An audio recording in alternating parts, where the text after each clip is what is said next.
Studying are problems, really big ones, their entire life. That's all you're studying. You're just learning about one problem to the next, to the next, to the next, to the next. That's all you're learning. Yusuf alayhi salam, a great profound messenger of Allah, and I mean, from childhood there are problems. From childhood there are problems. So what, I keep asking that question. What is it that Allah has given you? What do you get when you completely put your trust in Allah in the middle, in the thick of a difficulty, when everybody else is telling you Allah is, on the one hand, people are telling you Allah is angry at you, that's why this is happening. Allah hates you, that's why this is happening. On the other hand, you start thinking Allah is punishing me, that's why this is happening.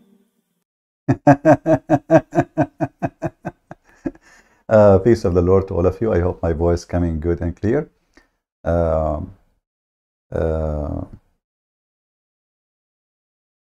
I wish all of you having a good time, and I say good evening for those who live in the west, and good morning for those who live in the east. You see, he just said, you know, people, they keep saying to you, you have a problem because Allah is punishing you. But isn't this what the Quran is saying? Isn't this what the Quran is saying? As an example, the potato Muhammad, potatoes is delicious, by the way. Muhammad is not, but it's just, you know, a phrase. When the Christian, they say, we are the children's, this is the Quran saying that, we don't believe in Allah. We are the children of Allah and His beloved. What Muhammad said to them? Okay. If you are the children of Allah, so how come Allah punish you?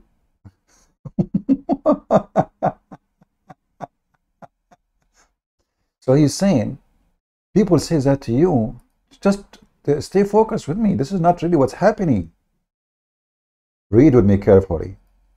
So the one who make Muslim believe that anything happened to them is Allah, because Muslim, first of all, this guy, he have tons of videos speaking about destiny. In Islam, everything is destiny. Even if you go in the bathroom and you do it, it was destiny, written in the book of Allah. You fornicate, it's destiny. You kill, it's destiny. You lie, it's a destiny. And now he's saying to them, you know, he's trying to like implement different idea. This is not what's happening. Here, the stupid Muhammad is refuting the Christians. Obviously, he do not know what Christians are talking about. Say to the Jews and the Christians, this is what the Jews, the Christians, sorry, say the Jews, the Christians say, we are the sons of God. By the way, this false translation says Abna'ullah. It's, you know, Abna mean sons too, but to make it more clear, children's, because we are, you know, He is the one who take care of us. And His beloved ones say, then why, why Allah He punish you for your sin? Yeah. And then Muhammad, the Dudu, he continues saying to them, no, you are just a human. So he think, the idiot, that the Christian, when they say we are children of God, he think they are claiming to be divine. And the funny is, the stupid Muhammad, and they keep saying to you, where Jesus says, I am God. But as you see, the Muslim, they understand, they're understanding that the Christian, when they say we are children of God, that means they are really children of God. But when Jesus says, I am God's son, oh, the Muslim, they say, where Jesus says, I am I am God, worship me. Do you see the hypocrisy of those Abdul? So, brothers and sisters, Islam solve your problem. I'm going to open my Skype to see who as a Muslim can agree about what the Muslim they claim, that Islam can solve problem. I say Islam is the biggest problem for Muslims first, and for the whole earth. I challenge you to find me one problem Islam solved. As an example, Muslim, they say Islam forbid alcohol. Where? Where in the Quran it says for the alcohol? It says ijtanibu. Then you will say to me the hadith, and then we will go to the same drama. Well, you forbid alcohol on earth, but you allow it in the heaven. and you promise them a river of alcohol. Same time, is forbidden alcohol change anything in Islamic society? Is Islamic society more safe and secure from non-Muslim society? If I type right now Afghanistan, is it safe with Taliban? Is it safe in Pakistan? Is it safe in Bangladesh? If you go in the Middle East or any Islamic countries, you will see every window have metal bars. Is that because you people have no thieves there, or because every one of you is afraid? If you go in the state, and supposedly the state have a very high crime, compared to some other countries, especially in some locations, you will find nobody have bars on their windows. But we have criminals for sure, and we have thieves. But if we count the percentage of crimes and criminals compared to Muslim countries, you cannot even count.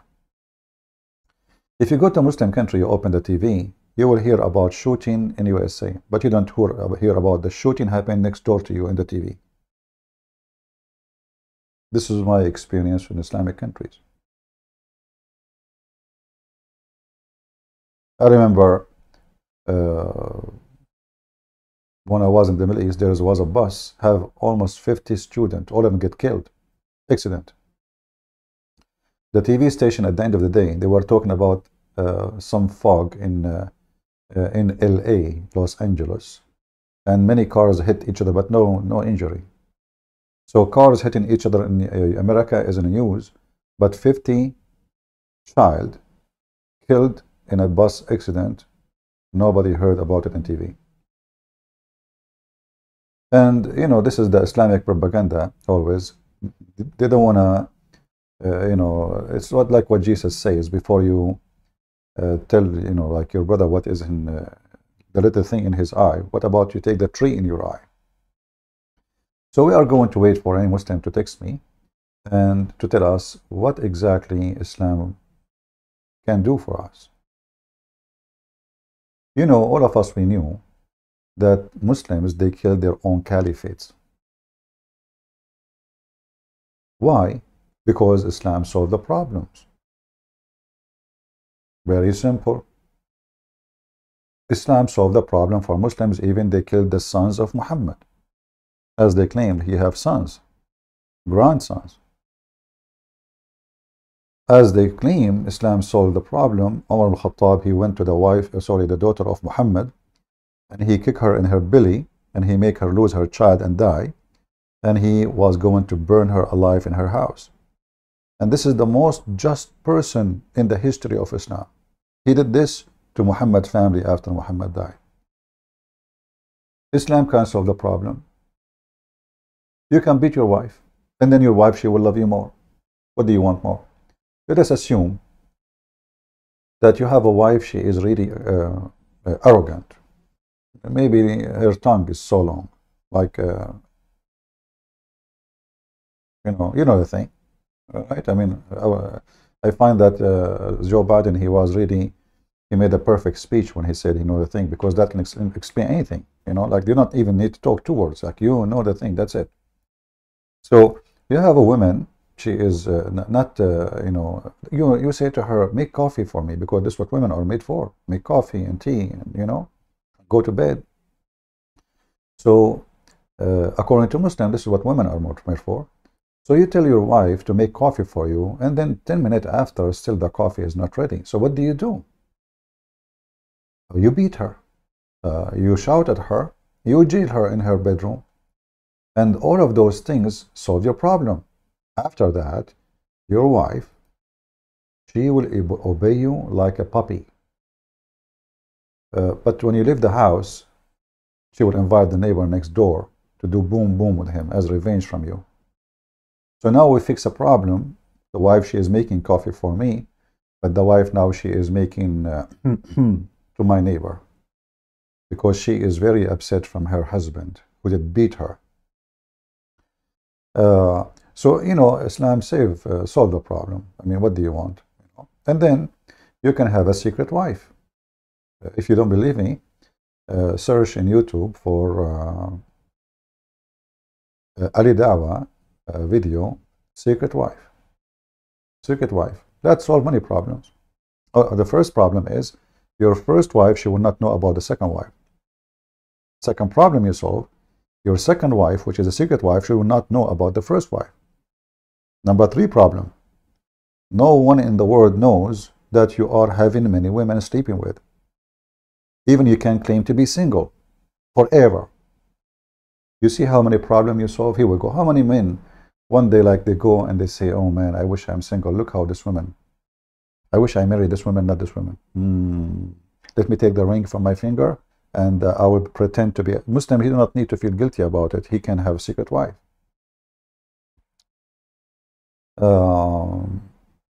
So I don't know what else Islam can solve. As an example, you can have sex with children, like let's say you're a pedophile.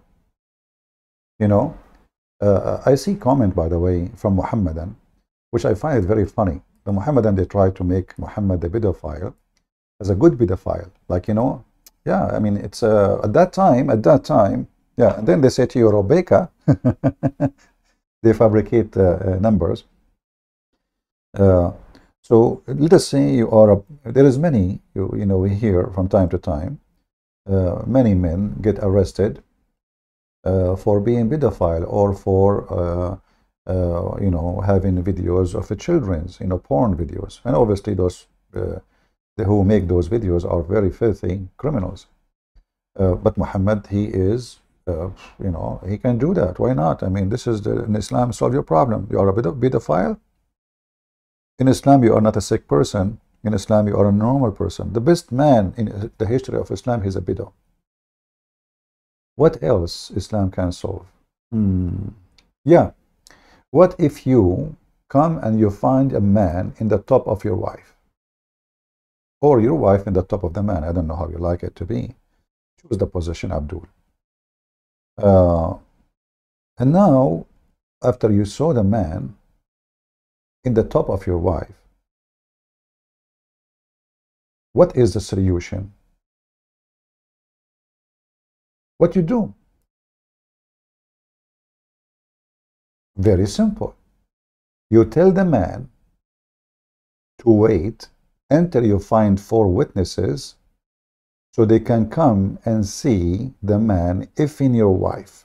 And not only that, the 4 witnesses, they have to see the penis going in and out the same as they see the pen going in the inkwell, as Muhammad said. If they don't see the penis going in and out, there is no 4 witnesses, even if there's 1,000 billion, a trillion witnesses. Here we see that, you know, this problem is solved. No woman, she can be proven to be cheating, or no man can be proven to be a cheater. Or what you need to do, let the woman keep her skirt on and, you know, excuse me, sit in the top of you. Who in the world want to see the penis now? So you bring all those witnesses. I wish I can make a cartoon. You bring all those witnesses, and there's like 200 men around the bed, and your wife, she is going up and down on top of the guy, excuse my language again, and then nobody saw anything. Like, what is the adultery? Do you see adultery? No. Have you seen adultery? No. There is 4 witnesses they brought to the caliphate. 3 of them, they saw the penis going inside. 3.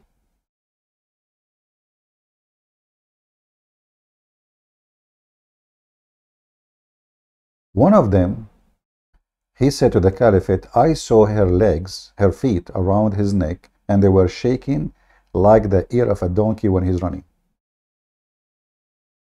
The caliphate, he said, maybe the admin can find me the hadith in English and can post it in the chat, please. The caliphate, he said, did you see the penis going in and out? The guy, he said, no. He said, beat them all. Beat them all. Look, what the heck? Why you want to beat them? So 3 men, they saw the penis going in like wee, wee, wee, like boing, boing, boing, boing.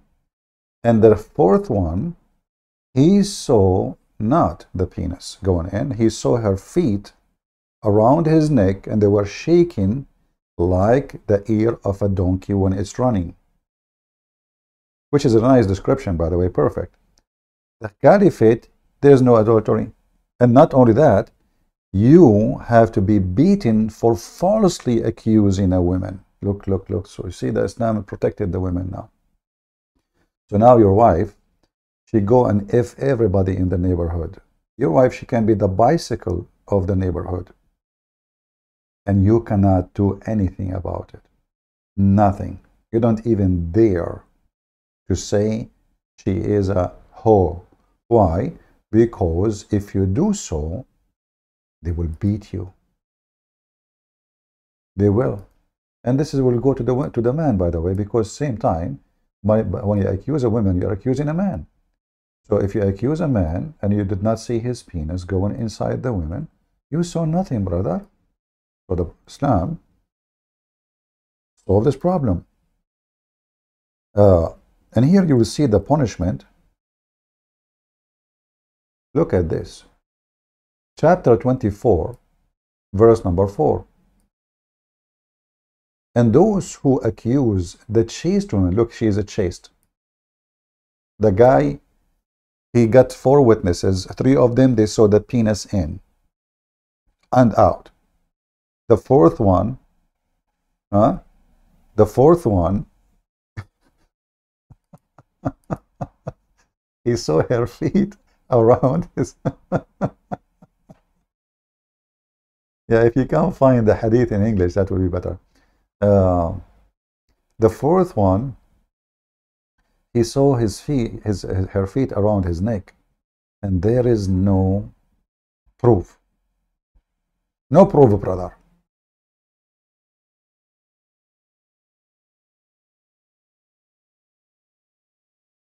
And now they will beat you 80 lashes for doing so. So now, nobody, no Muslim there really to say I'm a witness for fornication. Because what if the other 3, even if there is other 3, and they saw it with you, what if they change their mind to be a witness?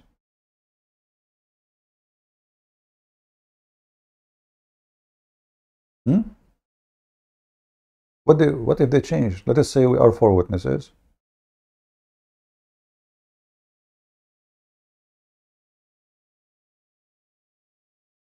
And there's 10 witnesses. When we went to the court, all those witnesses changed their mind, and you are the only one.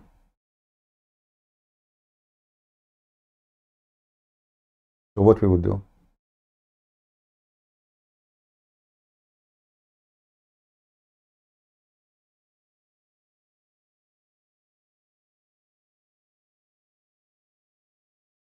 Let me see if there is any Muhammadan texting me. Until now, I don't see any Muhammadan doing so.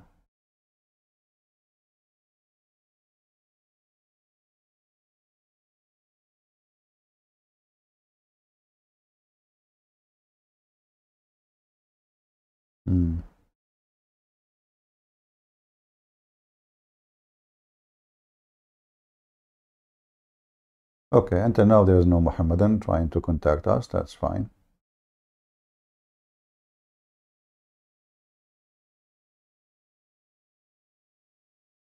So,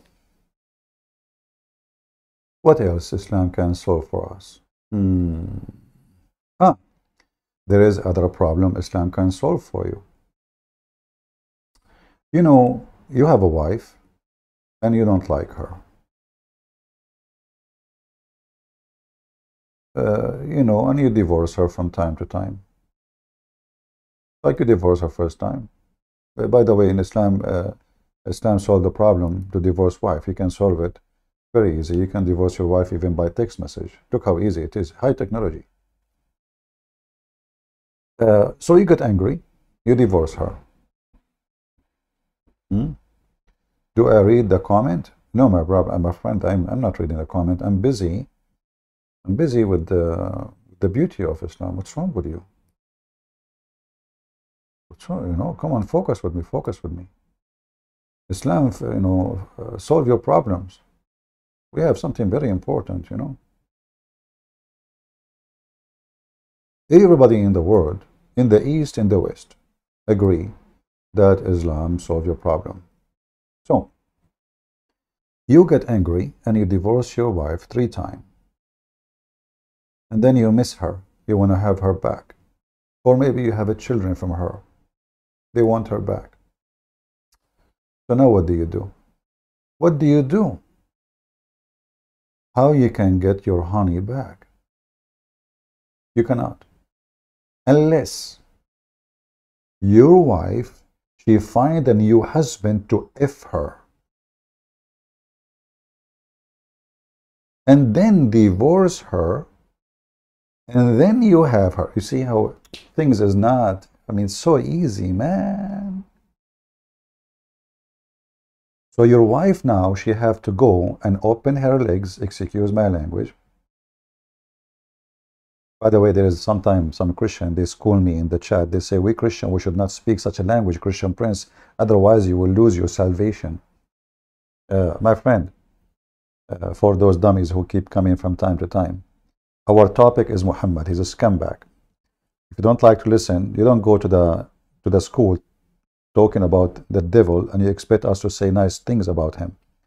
So either you are a stupid dummy or you are dummy. Which one is? Both or one? So anyone who don't like to hear such a language, because this is the topic, this is what we are talking about. This is a filthy religion. So if you are a case-sensitive person, you know, like your skin is made from fine silk, and you are a saint who came from heaven, you never heard the word sex before. You never heard the word boom, boom before. You cannot even listen to it because you are holy. Please don't stay here. All right? This is not a good place for you. Not for your age, even if you are 70. So, if you divorce your wife 3 times and now you want to have her, what you can do? How you can have her back? You need the help of a friend. Shall we call a friend? Teredem, teredem. Teredem, teredem. Teredem, teredem. Christian Prince. First of all, I don't do what you call me. Hold on. We have a Muslim here. He divorced his wife 3 times and he want to have her back. What we can do? Christian Prince. First of all, the answer in the Quran. Okay, well, we know that in the Quran, but now the Quran saying a new man, he need to F her so he can have her. Like, do you have a solution for this? Can we bribe Allah something? Christian Prince, respect yourself. I mean, the guy, you know, I mean, are you serious? His wife, she have to go and open her legs to a new guy so the first guy can have her. I mean, this is a Christian Prince. First of all, Allah is punishing him. What punishing him? It is her who is being F, not him. If you want to punish him, F him. Don't F the women. I mean, who is the one divorced who? The man, he divorced the wife, right? Christian Prince, this is accurate. So, what about we say to the man, if you divorce your wife and you want to have her back, you have to be F'd. What you are doing, you are F'ing the woman who is a victim. So now she is F'd by 2. And who is the winner? Zakir, are you there? What? Zakir? Zuzu? Zuzu Tuzu? How do you do? If you divorce your wife, he will F it for you. Not Zakir. Zakir, he cannot even, I think, do his wife. I mean, this guy hardly he can, you can tell. You know, oh boy. I think they put air inside him. Still, there's nothing.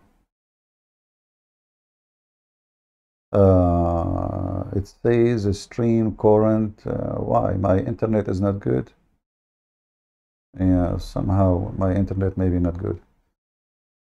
Do we have any Muhammadan who would like to call us? Anyone? Any Zuzu? So, you know, in the videos, they make speeches about how amazing Islam is. Allah can solve all your problems. As an example, not necessarily. All those things we mentioned to you, they are not really important. What about the problem of music? Music is haram.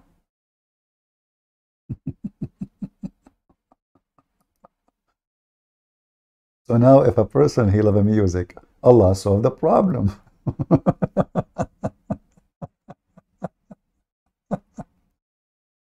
You know, you will never hear, you will never find one Muslim who don't have songs, not to mention porn in his phones.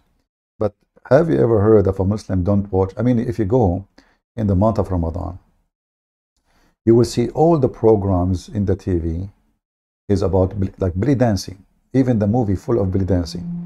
If you watch any Muslim videos in Pakistan, you know, Muslim movie, as if we can call it a movie, they have the same nature of you know, movies in India, you know, because both they are coming from the same territory. Everybody is obsessed with music. Even they bring boys in Pakistan and the Taliban, and they bring boys. They dress them like girls, and they play music and they dance. The boys for them. They dress like girls, and then they F them. So what we will do? Islam will solve your problem, as I know that music can be very nice solution for many people. Music is very nice. What's wrong with the music?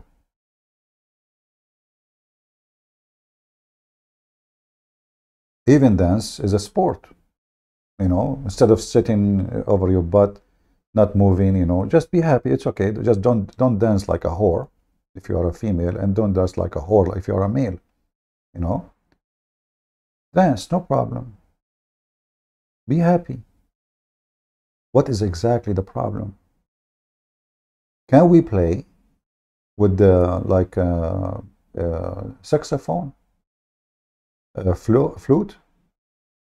Can we play drum? You know, can we? What I mean, what we can do?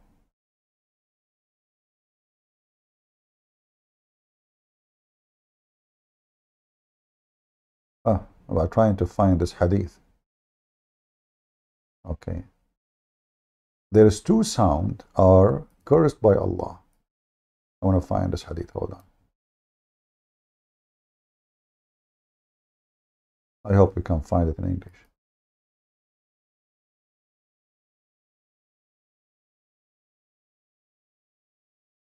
No.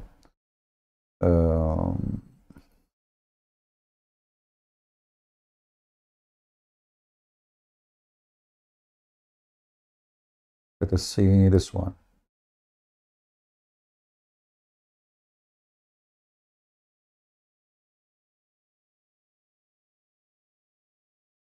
Muhammad is an anti-music person.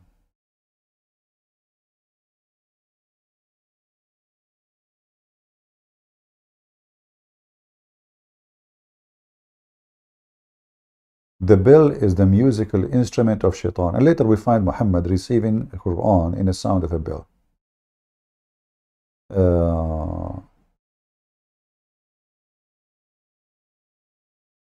Let us see.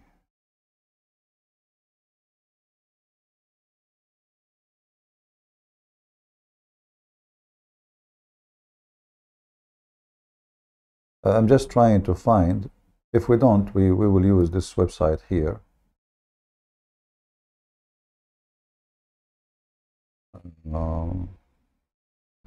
Let us use the English translation for this website here.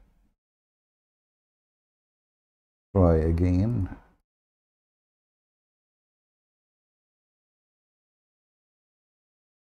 All right. So here they are talking about what Muhammad said about the music.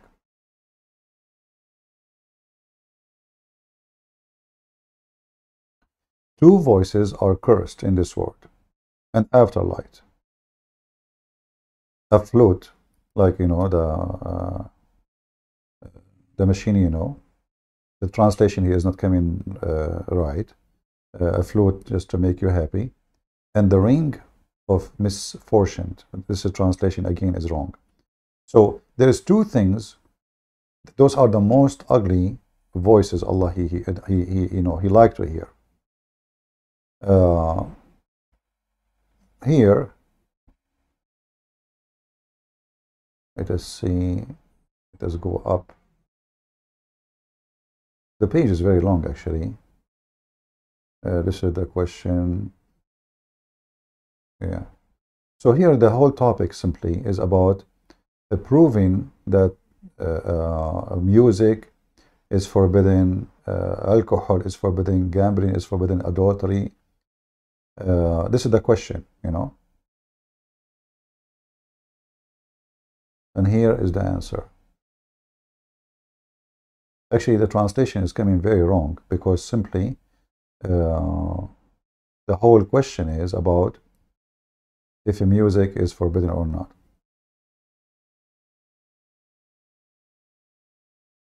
I will try to find more clear reference than this one.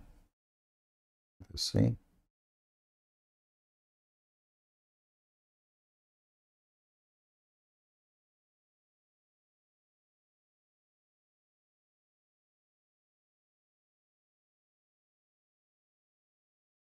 Hmm.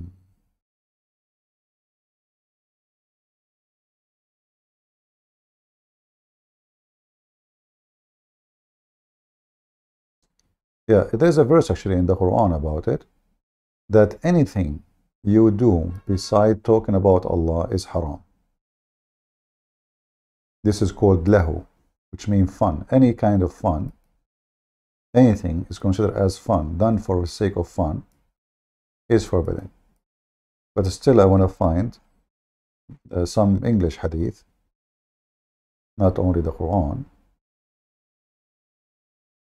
As you see here, even the Muslims in the Quran translation, they add for you the word music.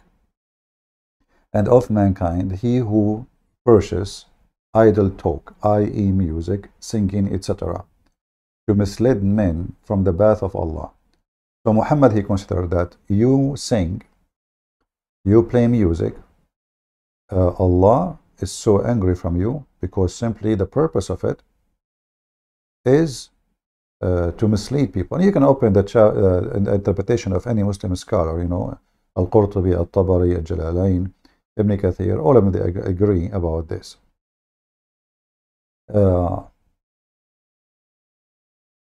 Once actually Muhammad, he forbid the flute in the house of any Muslim. Anyone have it, he have to break it, which is a very nice machine, by the way. Very, you know, like bring you really a good pleasure. And it's not like something, not like those satanic music, you know, you hear these days in the CDs. It's very beautiful, very nice. Even that Muhammad, he forbid it.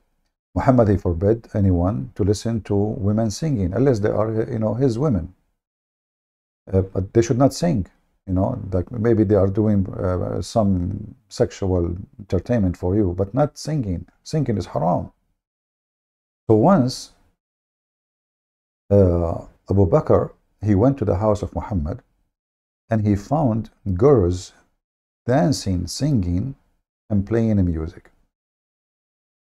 So Abu Bakr said to Muhammad, there is a flute of the devil in the house of the Prophet?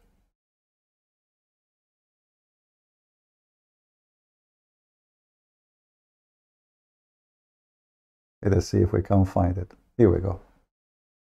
Once Abu Bakr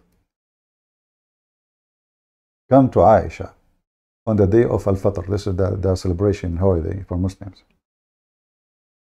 Or Al-Adha. By the way, both of them are Adha because both of them, they do slaughtering. Adha means to slaughter. Even though the Muslim, they like separate between them, but in reality, both of them, they do blood sacrifice. So when he entered, he found two girls singing with her, singers with her, singing songs of the Ansar on the day of Ba'ath, which means the days Allah supposedly, you know, send Islam supposedly, which nobody knows. And Abu Bakr said twice, musical instrument of Shaitan. Musical instrument of Shaitan. The Prophet said, leave them, Abu Bakr, for every nation has an Eid, a festival. And this is the day. So he was schooling people about don't play music, don't use music machines, Don't listen to singers.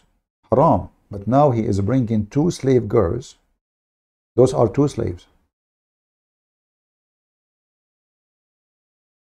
Those are not two girls as they are saying here, you know.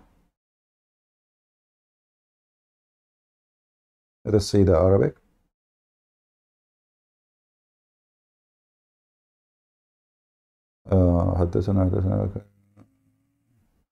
Yeah, here it doesn't show the yeah, actually it says the slave girls. Let us show you more clear translation, because Muslims, they play in the translation to hide. All right, let's see this one. Here we go. Jariyatan. See the word in Arabic? Clear. The Muslim in translation, they avoid saying that those are two slave girls owned by Muhammad. What Muhammad is doing with them, they are young girls, very young, and they were singing for Muhammad. And Muhammad reclining in his sofa, you know, or his couch, and the girls are performing for him. And this is the Prophet of Allah who he told the Muslims, those who purchase fun to deceive. And what is purchasing fun? Fun is to play music. So Abu Bakr said, musical instrument of shaitan in the house of the Prophet. So the hypocrite Muhammad, as usual, always he said to Muslim to do something and he do the opposite. As an example, he said to them, you can have only for women, you have unlimited. You cannot pray, you cannot, when you do poo-poo, you cannot turn your ass to the Kaaba. There's tons of stories about him when he do poo-poo, turn his ass to the Kaaba, or he piss on the side of the Kaaba. You don't, if you want to get married, you have to have witnesses, otherwise this is fornication. When Zainab bint Jahsh, she said to him, okay, Muhammad, where is the witnesses? He said, Allah and Jibreel are my witnesses. That's it, solve it. You know, the Prophet do not need witnesses. There is 16 privilege for Muhammad. Number 10 of them, if you remember, if the Prophet, his eyes fall into a woman, her husband must divorce her. But Muhammad is a very conservative person. Musical instrument is haram. It is satanic. It will take you to hell. But he listening to it is fine. Girls dancing, singing for him, it's fine. All the caliphate of Islam, they have thousands and thousands of slave girls who their job is just entertainment.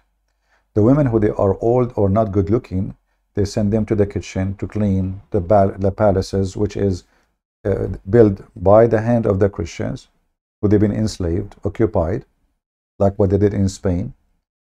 Muslims do not know how to build. If you go and read the introduction of Ibn Khaldun, and he's a Muslim, he will tell you what the Arab do. The Arab, they don't know anything about anything civil. Even Ibn Khaldun, he says, a Bedouin man, an Arab Muslim man, in order to cook, he is willing to burn a library. If you don't believe me, search for it. He is willing to burn a library. This is what they brought. Otherwise, ask yourself, what happened to the library of Alexandria? The biggest library in the world at that time. What happened to that? What happened all the libraries where exist in the land of the Christians, which is today called Turkey, which is our land? Huge libraries, the biggest in the world too. At least the biggest in Europe. Not a single book is saved. Not a single book. But the musical instrument is haram. So Islam solve your problem. What else? Do we have any Muslim who would like to join us? Until now, I don't see anyone.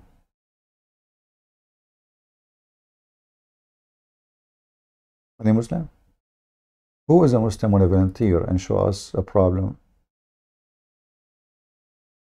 Here we go. A Muslim, he sent me, you know, a comment which can solve many problems.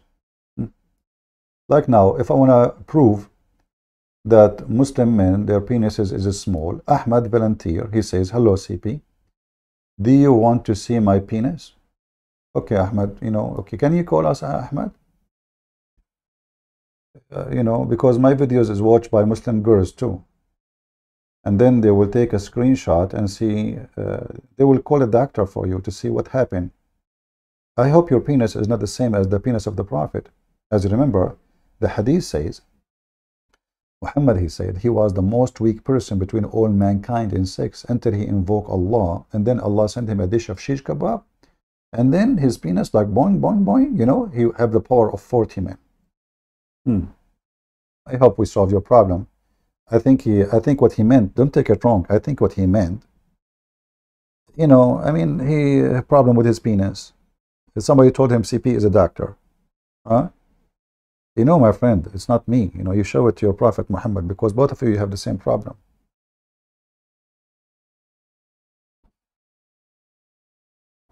I heard that Muhammad, he have a huge zipper. And he went to the, like always when he go to the tailor, he asked the tailor to make zipper long, long, long, long, long. The zipper don't understand why. I mean, why you want it so long, so big? You know, like he said, you know, he said, why, Prophet of Allah, why you want it so, you know, that's a huge. Is it because it's so big? He said, no, I need to look for it. Anyway, so one of the story, here we go, Islam solve your penis problem. When you go to heaven, Allah will give you the power of 100 men in sex.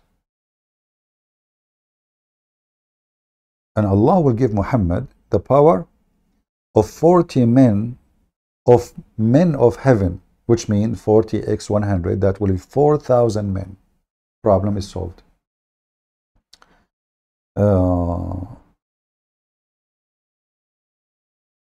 Let me see if I can find the hadith about the Prophet was the weakest in sex.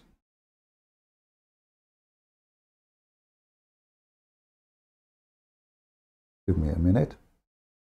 See, Abdul, here we go.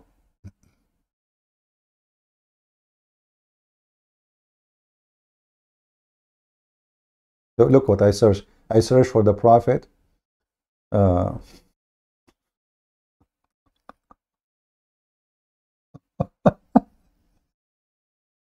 Guys, I don't know. This is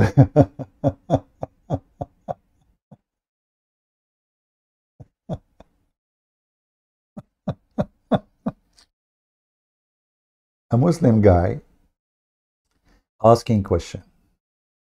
I was looking for Muhammad,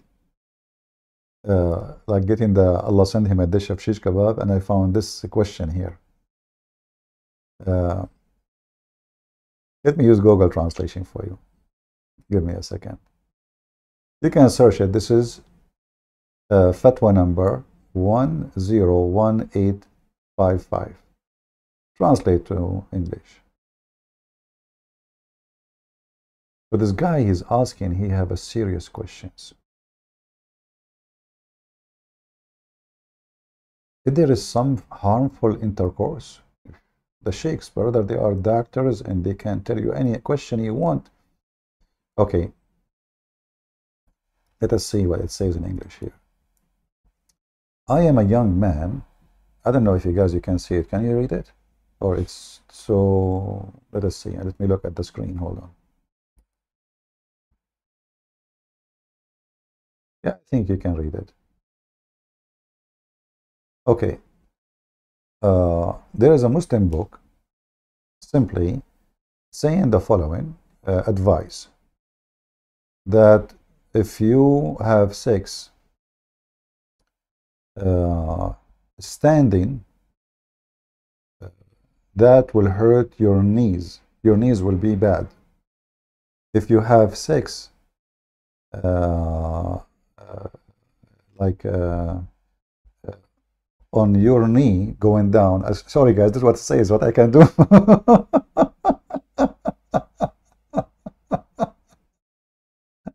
Maybe I should not read it.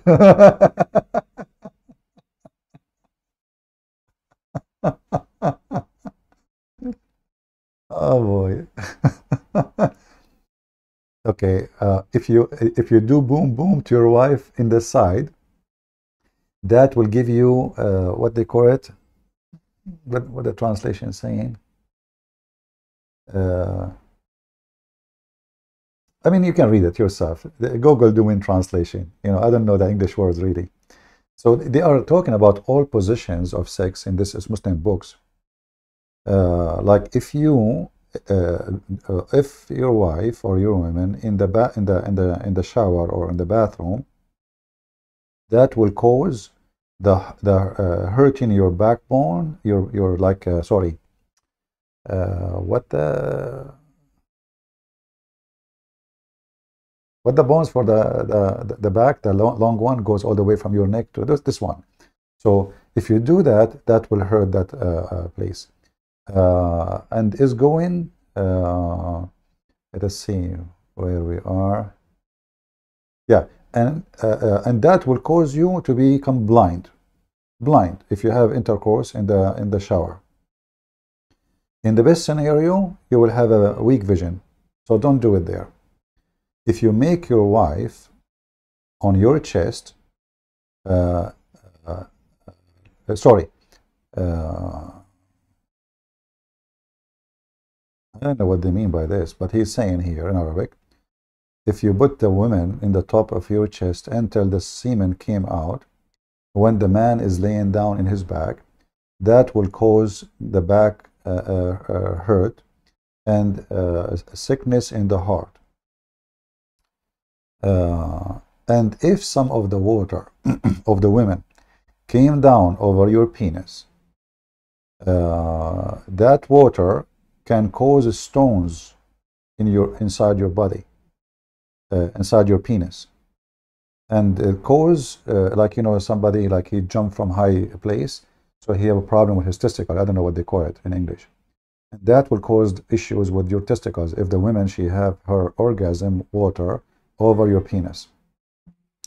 And then he is saying, if you move so fast and then you wash your penis after intercourse, that will cause a disease. It's called al-humra. I do not know what they they have a language of that time, so I don't know what that means. And the one who if an old woman, that is a poison for sure.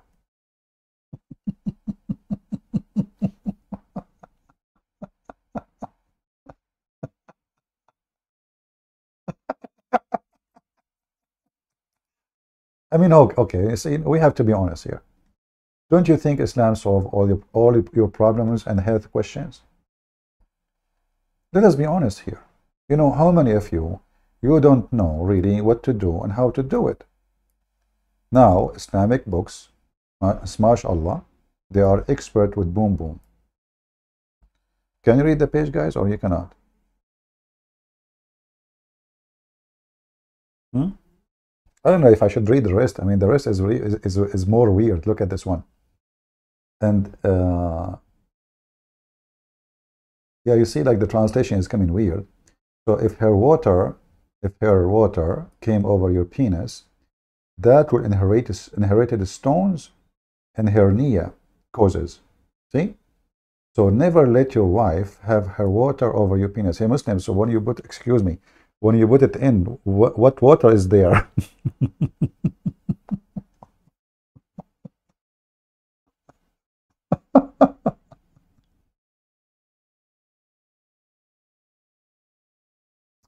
I mean, we have to be honest here. I mean, this is amazing. This is amazing knowledge. You know, there's actually a hadith. Let me see if I can find it. Uh,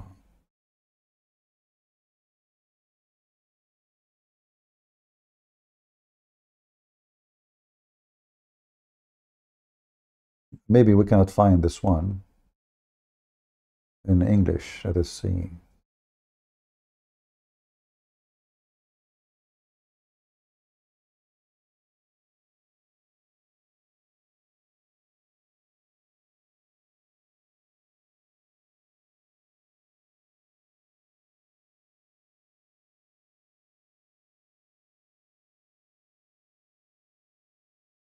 Let us see if we can find it in English. I doubt I can find this one in English, but we will try.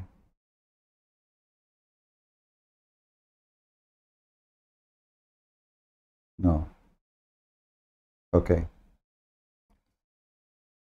Uh, there is a story about I think Omar. You know, the Muslims obviously they tell each other how to do positions. So Omar he came to the Prophet uh, and he said, "Yesterday I'm being destroyed." Okay, Muhammad he said, "What happened?" He said, "Yesterday I changed my positions. I did her from behind."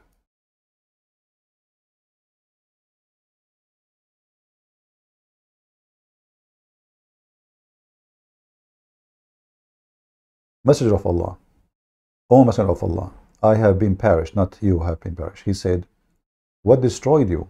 He says, "I changed my position yesterday, meaning I had sexual intercourse with my wife anally."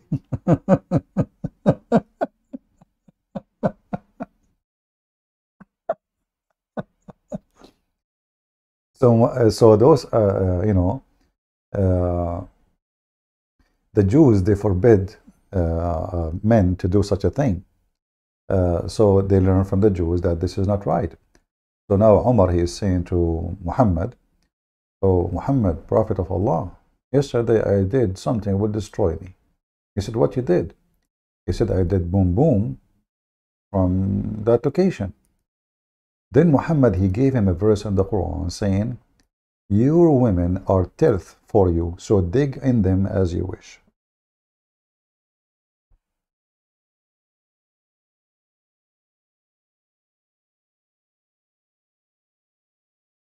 And this is the verse, chapter 2, verse number 223. So I don't know, as you see, Islam is solving more and more problems. Now we know that your women as your tilth, so dig as you wish. And here you notice uh, Muhammad, he described women as a tilth and dig as you wish, from wherever you wish, from any position you wish. However, some positions, they can be very dangerous. It's a porn book, yes. Do we have any Muslim want to call us? Where is the Muhammadan? I want to know a problem Islam can solve for me. I'm not finding anything yet. Is that the problem? You can do it from behind, like boom boom from the anal? Hmm.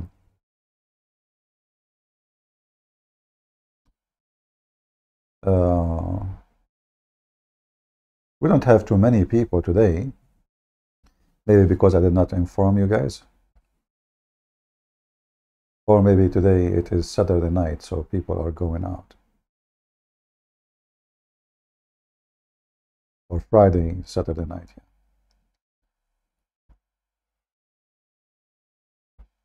Do we have any Muhammadan? I'm looking. Okay, I have a problem. I need Islam to solve my problem. Let's go to the video, by the way. Uh, you know, I have a problem to understand how in the word Gog and Magog work. Can Islam explain to us our problem with Gog and Magog? Islam solved the problem. There's a bunch of weird creatures, brother, and they are located in the earth, brother. And Zulkarnain, brother, he built a dam between us and them, brother. But we cannot find them, brother, and they are way more than us. The ratio of them is 1,000 to 1 human. In fact, according to Muhammad, each one of those Gog and Magog, before he died, he will have 1,000 sons. So imagine how the population of them will be by now.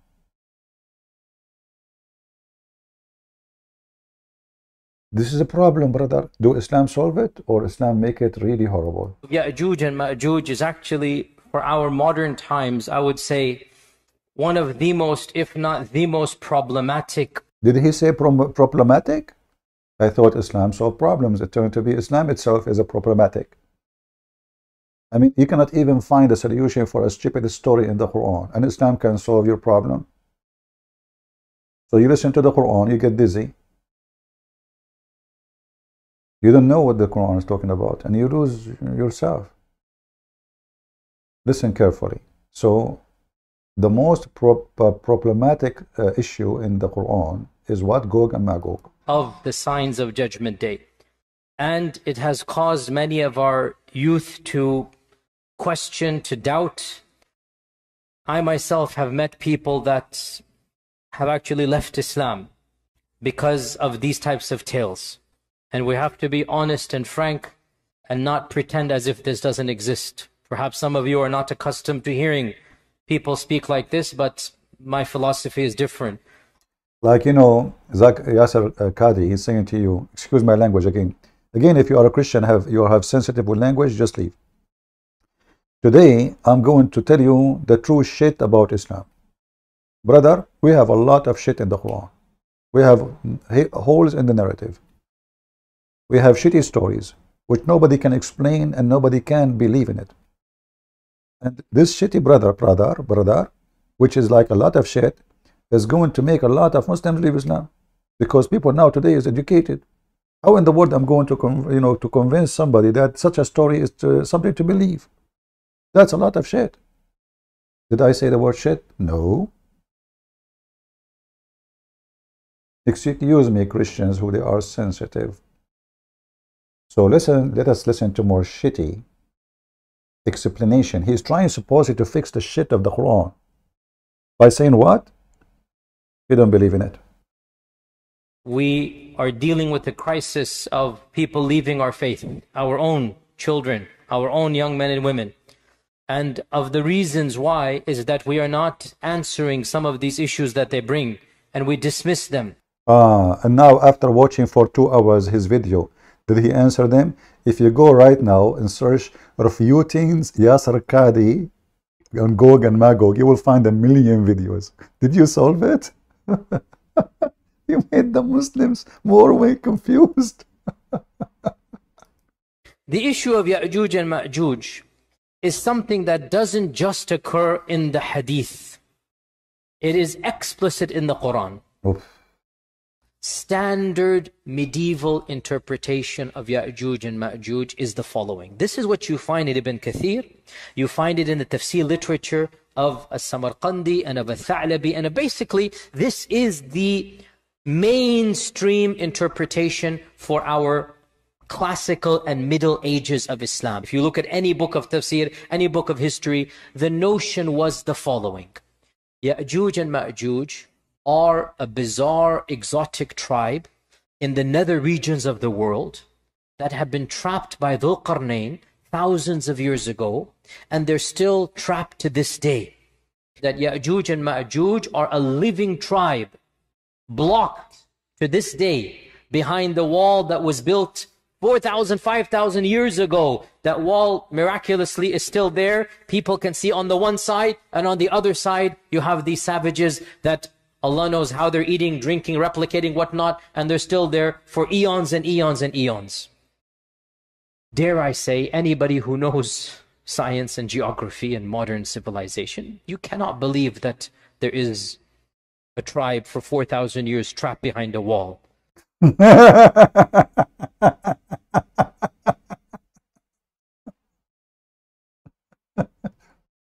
But isn't this what your prophet said? In the Quran and in the Hadith?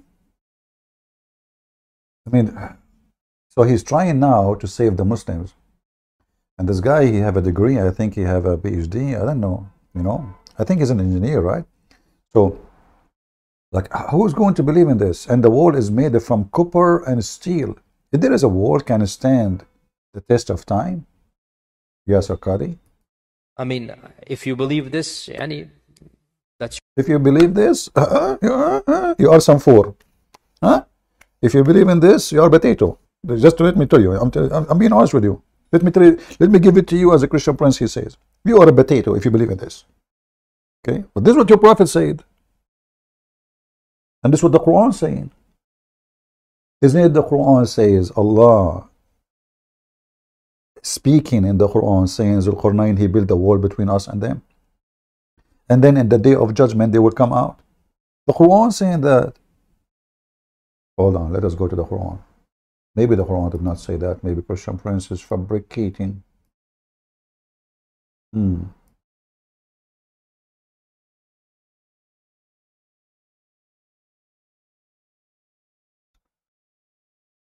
This is the Quran. This is the Quran. Chapter 18, verse number 94, speaking about the whole story. And we will find when when they will be released. Chapter 21, verse number 96, it says, when Gog and Magog, حتى إذا فتحت يأجوج ومأجوج وهم من كل حدب ينسلون. So if you go to chapter 21, it says clearly that this will happen in the judgment day, in the end of the time, that Gog and Magog, they will let loose from their barrier. This guy, he denied the Quran. This guy, he tried to solve the problem by denying what the Quran is saying. As you see, it's in front of you.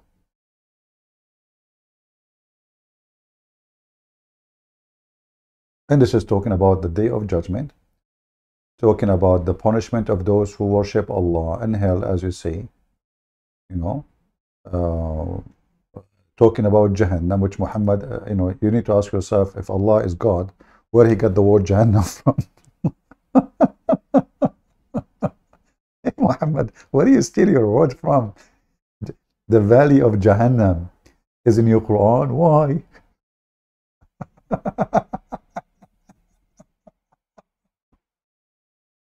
So, brother,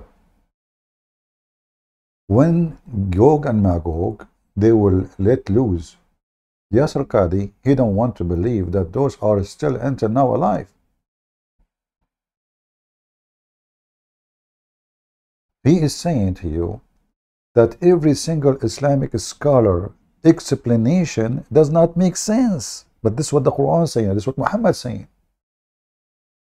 As an example, even Muhammad, he claimed that in his time, Gog and Magog, they opened a hole in the size of a finger, and that was scaring the hell of Muhammad.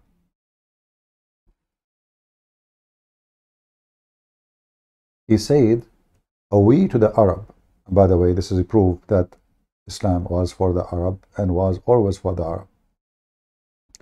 The Prophet, SAWS, this is kind of a sexual disease, saying, we to the Arab, because of evil which has drawn near, he will escape the strain of his hand. Okay, what is talking about? What Muhammad is talking about?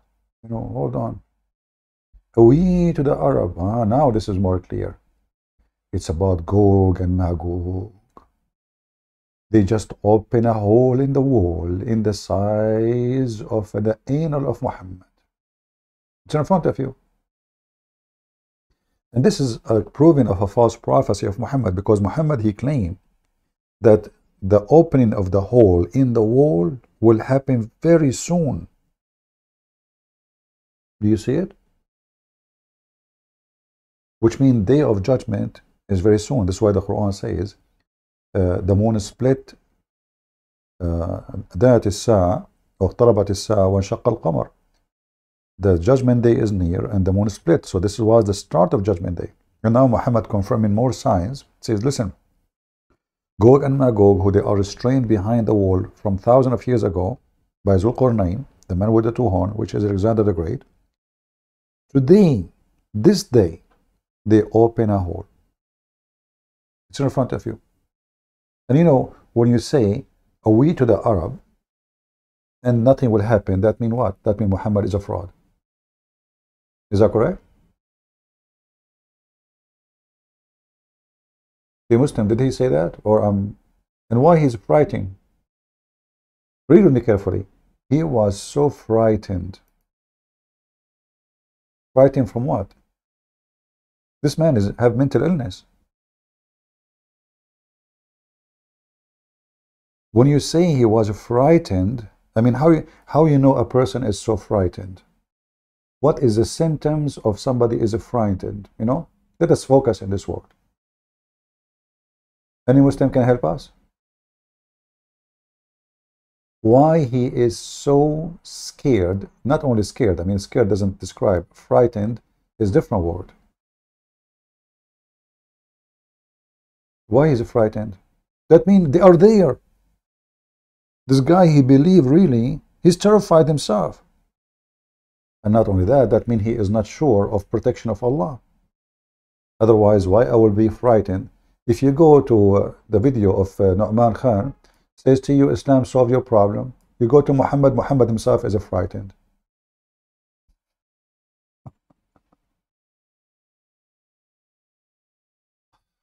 The frog is not frightened.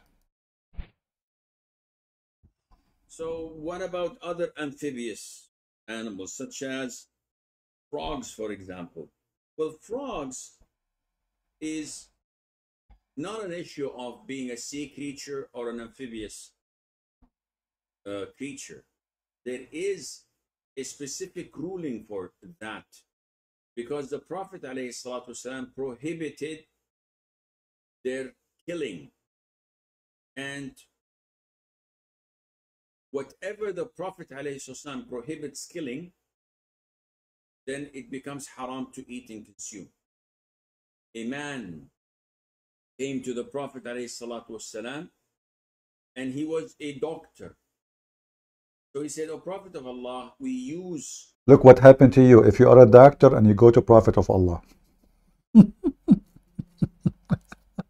He is what? He is a doctor. And he went to the Prophet of Allah complaining, saying to him, Prophet, you forbid killing the frogs. Look what we do with it. Of Allah, we use frog meat in our medication.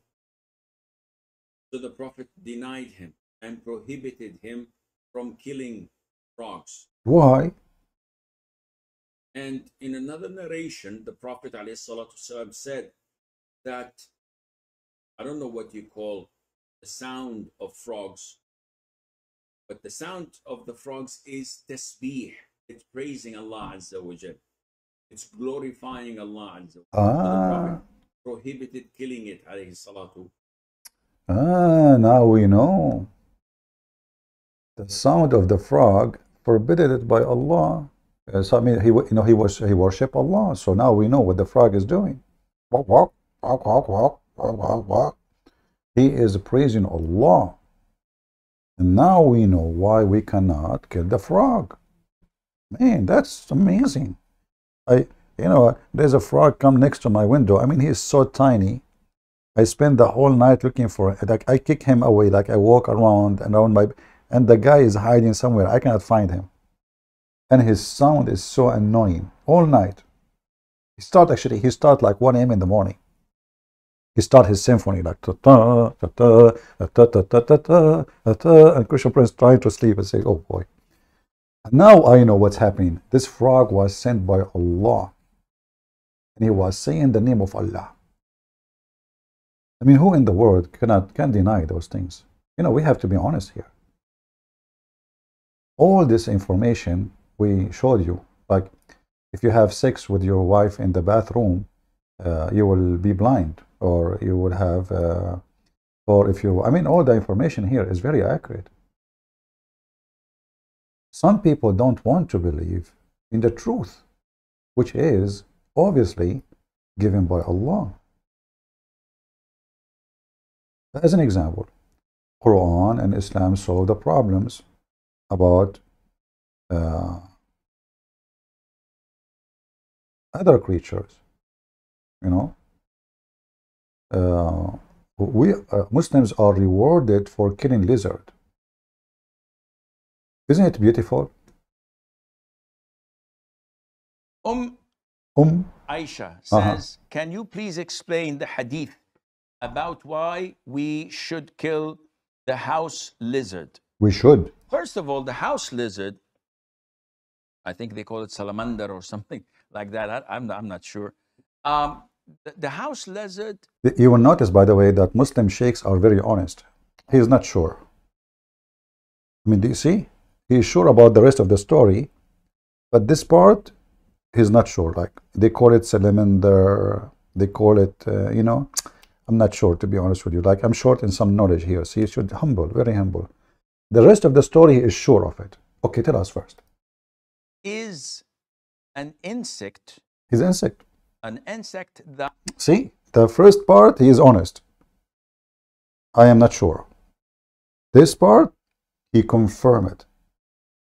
So Islam teach the sheikh that lizard is an insect. Yeah, I saw that in school, I used to have a teacher himself is an insect.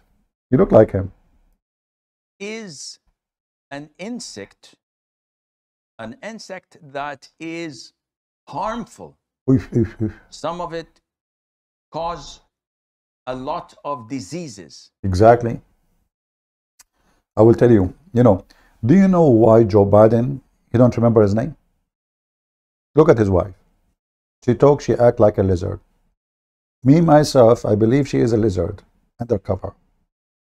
Otherwise, you explain to me, how come this guy, he explained anything by one word? You know the thing.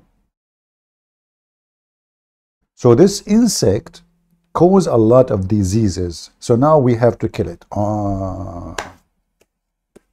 And now suddenly, the lizard became the enemy of Allah. Takbir, jihad, Allahu Akbar. And every Muslim in the world, his duty is to shoot the lizard or to shoot arrow at that time of Muhammad and using rifles and then die today. And the end of that, they have a lot of mosquitoes as a result.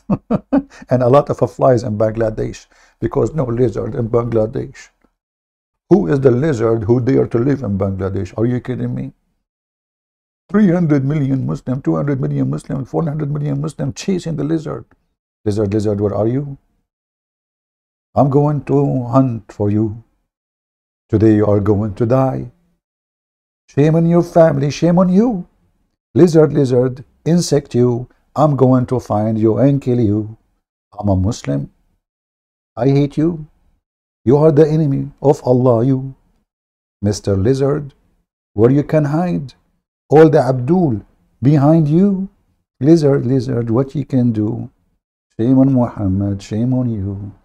Brother, the lizard is the enemy of Allah. Here we go, we solve the problem now. A child, he see a lizard, oh, phobia, the lizard, the enemy of Allah. We need to kill the lizard. See, Islam solve problems. Abdul, lizards are very useful. Idiot. They help us to control insect, bugs. They are not snakes. And even snakes, by the way, they can be very useful too. They make medicine from even their poison is useful.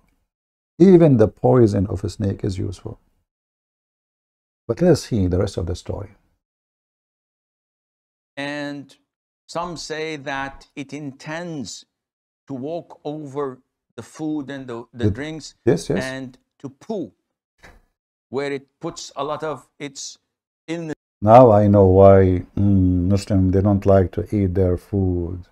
They like to eat, the Quran says, eat the food of the Christians. Because the Christians, they have lizard. And the lizard, he puts spice from his poo. And then the Muslim, they yum, halal. Okay. Illnesses and diseases in people's food. So, in general, it is a dangerous creature. Look, to be honest with you, this is in general. It's a dangerous creature. Hey, Abdul, why Allah created this dangerous creature? If Allah hate them, kill them. I mean, why you created them, Allah? Why Allah created the lizard? And what's wrong with you Muslims? Tell us more. That only brings harm to the people in general. And if you notice that anything that is harmful, Islam tells us to kill. Anything is harmful, Islam tells us to kill. That is including Christian Prince, isn't it?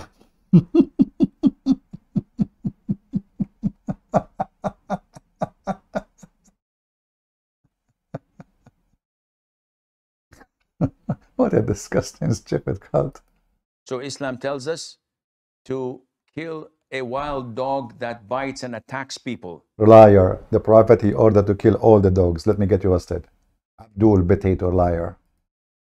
Wild dog, huh? Potato.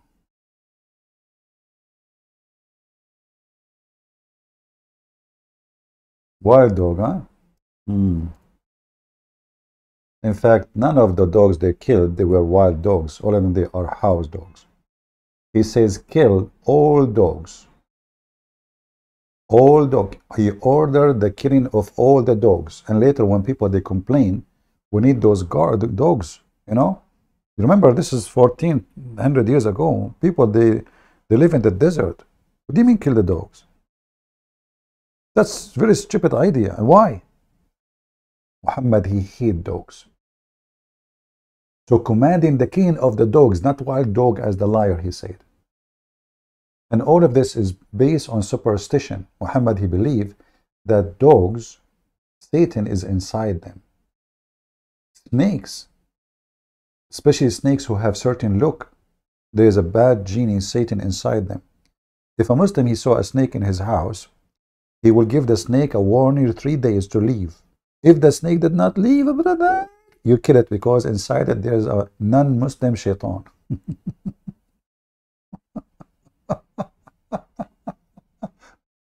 All right, all right. Let us go back to... It tells us to kill mice because they spread all types of diseases. Plague is one of they are most infamous for. Do you know, guys, how mice get inside the ship of Noah according to Muhammad? Anyone knows? Because, you know, the Muslims always, they try to find a solution. If the flood of Noah cover all the earth, so how shaitan, he survived, and how mice survive?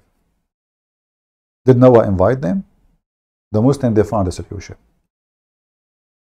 Regarding the shaitan, when Noah, he ordered the donkey to get inside the ship, the donkey was not able to cross the bridge to go to the ship. He stopped in the middle. Why? Because shaitan, he held him from his tail. And the donkey like, oh, oh, oh. And then Noah, he asked the donkey, why you are not moving, man? The donkey said, Satan is holding me.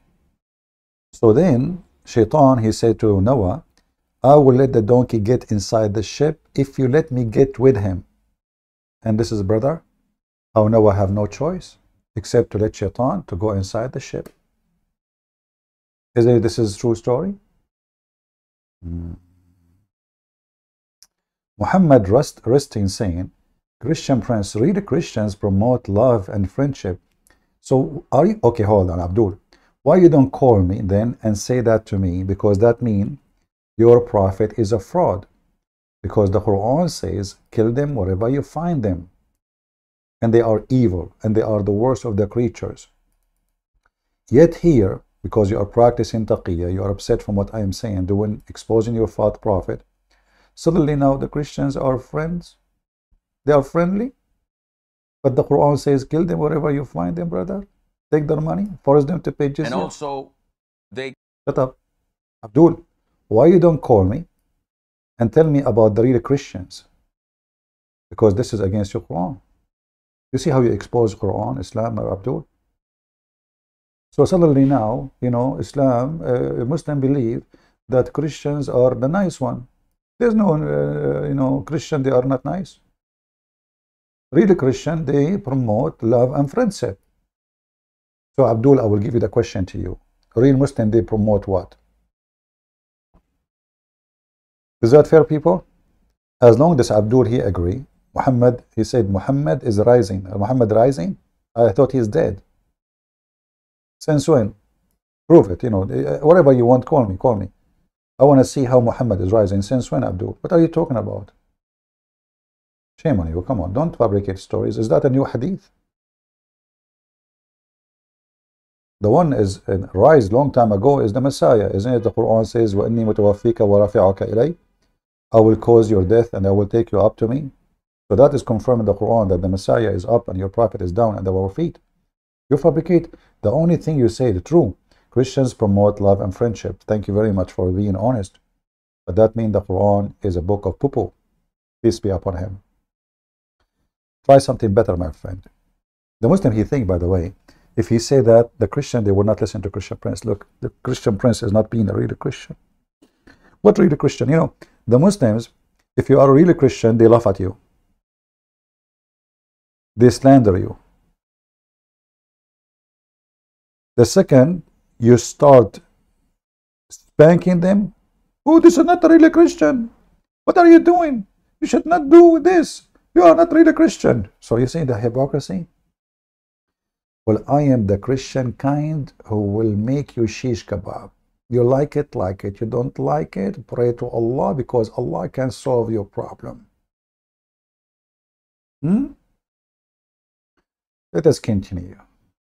It cause fire in houses, as in the hadith of the Prophet ﷺ.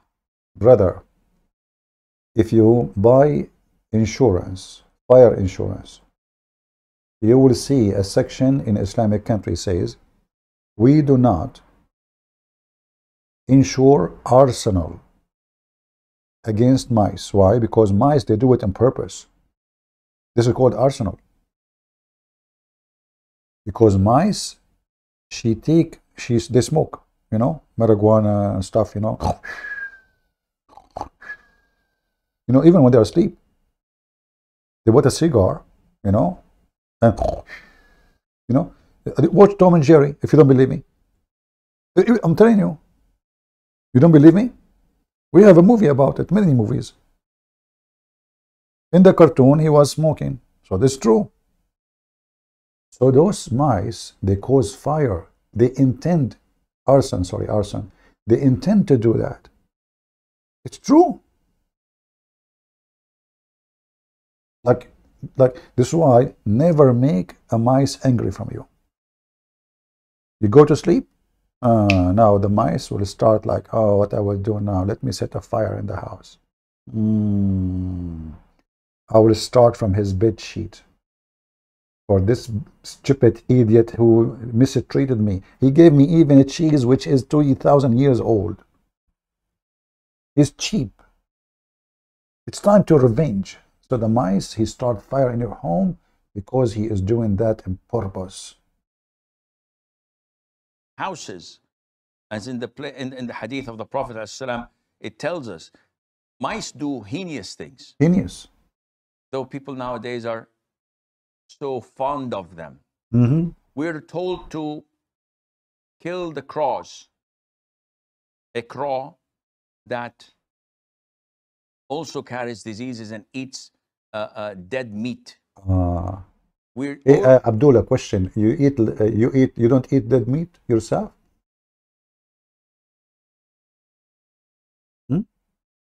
You Muslim, you don't eat dead meat? You eat living meat? The crow, he eat dead meat. That's why we need to kill it.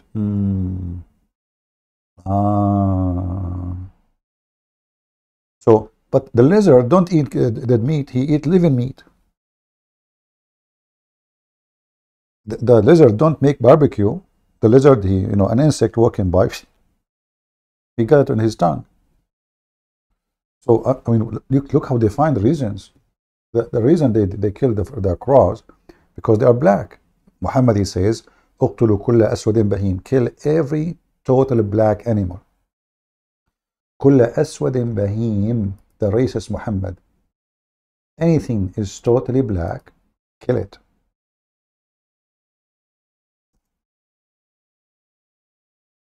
Do you see it? Do you see it?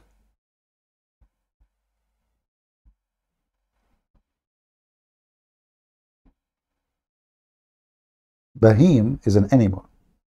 Black is black. Aswad. Kill any animal is black. Period.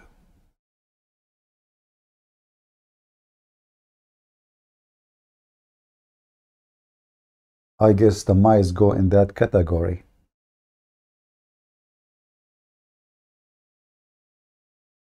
Tell us more wisdom. See, Islam solve all your problems. Here we go. Now you have a phobia from the lizard. You have phobia. Okay. We're ordered to kill snakes. We're ordered to kill scorpions. And these, by nature, are harmful right. for people. So killing them is justifiable and it's a legitimate thing to do. Likewise with the house lizards. And there is a hadith in Sahih al-Bukhari where the Prophet told us, alayhi salatu wasalam, that when Prophet Ibrahim, peace be upon him, was thrown by his people in the blazing fire, right, all the creatures of Allah used to try and put off the fire, with the exception of the house lizard. It used to, you know, when you watch, if you are an average person, you are not much into details to see how stupid the story. A second ago, he was counting for us the animals who are very harmful. Just a second ago. The mice, the lizard, the crows, etc. Now, he just said the opposite. All the creatures of Allah, all of them, all, do you know what all mean? All the creatures, including pigs, they try to stop the fire in Abraham except Mr. Lizard. You idiot. Your prophet is an idiot like you. How a second ago all those animals are harmful, suddenly they are useful. They are trying to stop the fire on Abraham. Hey, Mr. Lizard, truly you are an awful creature. Khanzir, Mr. Pig, thank you. Thank you for trying to rescue Mr. Ibrahim. Rat, I want to say, let me shake hand. It's okay, you know. No, I'm a Muslim, we can shake hands. You prove to me that you are a Muslim, rat. You try to save a prophet Abraham. He just said all creatures, they try to save, all creatures, all. He said that, not me. If you are deaf, I will play it for you again. But Ibrahim, peace be upon him, lizards. And there is a hadith in Sahih al-Bukhari where the Prophet told us, alayhi salatu wasalam, that when Prophet Ibrahim, peace be upon him, was thrown by his people in the blazing fire, all the creatures of Allah used to try and put off the fire. All. With the exception of the house lizard. Exception. Can you believe it, how disgusting this lizard? Can you believe it? I decide to create a brigade of snipers, like maybe 1 billion, who want to join me. And the target is to kill the lizards who try to burn Prophet Abraham. Hey, Muslims, you teach people, you say, that nobody should pay for the sin of somebody else. No children should pay for the sin of their father. You copy even that from the Bible. So now let us say a lizard, his name is Muhammad ibn Abdul, was exist in the time of Abraham. He tried to burn Abraham, which is a true story. Why you want to kill his children? Listen. Muslims, do you believe that all the lizards in the world are sons of one lizard? His name is Adam, maybe? Like us? So Allah, He created Adam and Eve for a human. He created Adam, Eve, lizard. And then this one, he was exist. He lived long. He was exist from the time of Adam and Eve, and then he continued living until the time of Abraham. Okay. So now the lizard, he was blowing fire because he looked like a dragon. Unbelievable. They're scary. He scared the hell of you. I mean, lizard really is a scary creatures. And now Abraham, that will make me cry. The lizard is trying to kill Prophet Abraham, peace be upon him. He's in the fire and the lizard is blowing. Lizard, why you do that? Why you disgusting son of Mutah do that? Lizard, may Allah chop your penis. Lizard, may Allah chop your tail. Lizard, may Allah put fire in your stomach. Abdul, but this guy, he blow fire. What are you talking about? What do you mean blow fire in his day? Supposedly he's a dragon, you know, doing fire. You want to burn his stomach by fire and when he is blowing fire? Hello? But brother, Muslims, they find the Trinity does not make sense. But Gog and Magog makes sense. Killing the lizard story makes sense. The lizard trying to burn Abraham make a lot of sense. Trinity does not make sense. They are logical people. I mean, are you kidding me? Have you ever seen a Muhammadan is not logical? All the stories of Islam make sense. This day, that Ya'juj and Ma'juj are a living tribe, blocked to this day behind the wall that was built 4,000, 5,000 years ago. That wall miraculously is still there. People can see on the one side, and on the other side, you have these savages that Allah knows how they're eating, drinking, replicating, whatnot, and they're still there for eons and eons and eons. Dare I say, anybody who knows science and geography and modern civilization, you cannot believe that there is a tribe for 4,000 years trapped behind a wall. Why? And then this guy, after he say what he say, the Muslims, they start attacking him non-stop. Even Mimi Hijab is making fun of him now, but Mimi Hijab used to be in his holding his trouser wherever he go. He called him Sheikh. What do you think about this Sheikh? Sheikh. Even he invited him to London. Even he went to visit him in I think in USA. I mean, he was their Sheikh non-stop. They invite him to make speeches, to answer. Suddenly, this guy, he starts saying things they don't like to hear. Gog and Magog is a stupid story. CP to debunk Quran must be with evidence when Allah SWT exists. How could he know Abraham, Isaac, Ishmael, Jacob, Moses, even though Allah exists 7th century? You know, Mr. Jimmy, I don't know, you are very smart. Okay. Let's see what this Muslim, I'm assuming you are a Muslim, right? Just confirm to me, please. So he's saying, well, you know, to debunk, let me move my to show you what this gentleman said. CP to debunk Quran must be with evidence.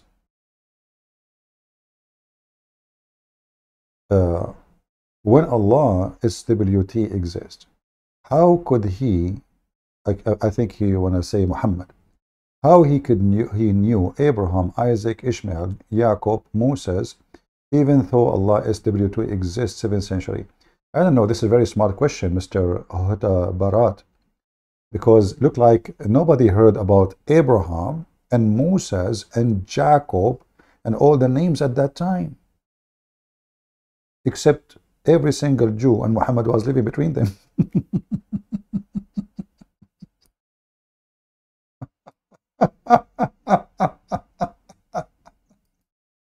I mean, look, guys, how he knew this. What the heck? How Muhammad he knew this? How Muhammad knew that there is a guy, his name is Jacob, huh?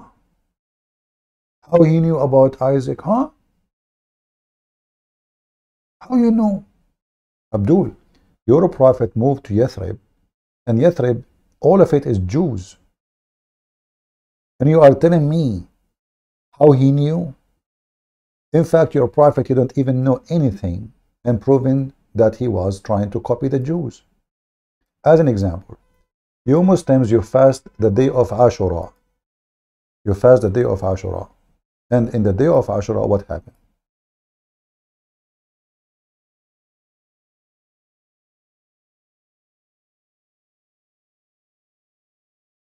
Muhammad, he came to the city of Medina, which is Yathrib, the city of the Jews. He found the Jews fasting. He said to them, what are you fasting? What is this? They said to him, this is the day when Moses and the children of Israel, they crossed the sea. And that's why we fasted. So Muhammad said, okay, you know what? As long as this is what happened, I will fast it, and we are more close to Moses than you. As you see, Muhammad, he is copying the Jews. He heard the Jews saying, this is the day Moses fasted. Muhammad, without permission from his God, he decided to fast this day, and he claimed if you fast this day, actually, your sin for the previous sin, the previous year, and the coming year is forgiven. You start fabricating a reward. It's in front of you. Are you going to say to me, this is da'if? This is da'if. By the way, for those who speak Arabic, I will make a video, I hope soon, maybe a ramble, for a sheikh, Shia sheikh, in Arabic. That will be very only Arabic, okay, for those who speak Arabic. So tell your friends about it, and I will see which day I will do it. That will be an Arabic video only. So as you see, Muhammad is just a fraud, copying the Jews. How you copy a day of fasting blindly? Don't you say the Jews are liars? The whole Quran is saying the Jews are liars. So you see Jews fasting. What if they are fasting for even wrong occasion? What if it's for pagan occasion? Don't those people worship Uzair, supposedly the son of Allah? Shouldn't Muhammad take the command of fasting from his God?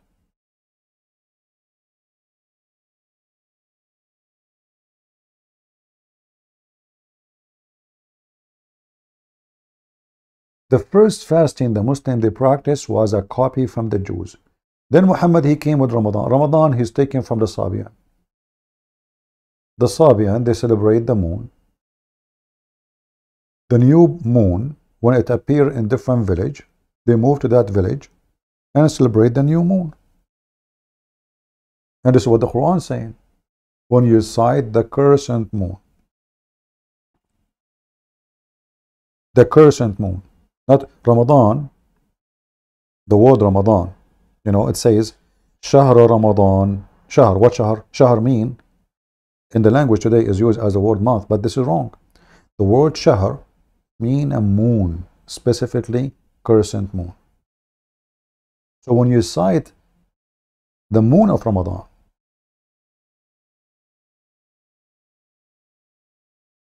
everything you have is a copy of somebody. Even the monotheism, the Muslim, they claim that Muhammad teach. The Jews, they were busting Muhammad, correcting him about what is monotheism is.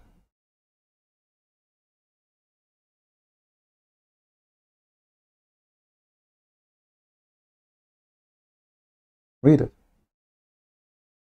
A Jewish guy was schooling Muhammad about monotheism. A Jewish man, he said to Muhammad,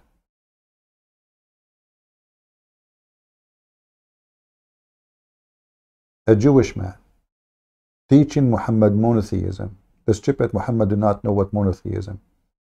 They brag about monotheism, but the fact they are pagan. And then Muhammad, he took what the Jews said, and Islam changed.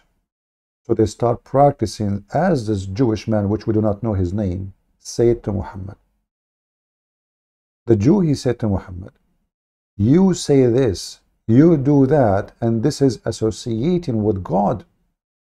Did Muhammad say to him, you are wrong? Muhammad, he ordered them, do as he said. From now on, don't say this. Do you see how serious the accusation is? The Jewish man said to him, you sit up, you are setting up rivals to Allah and associating other with him.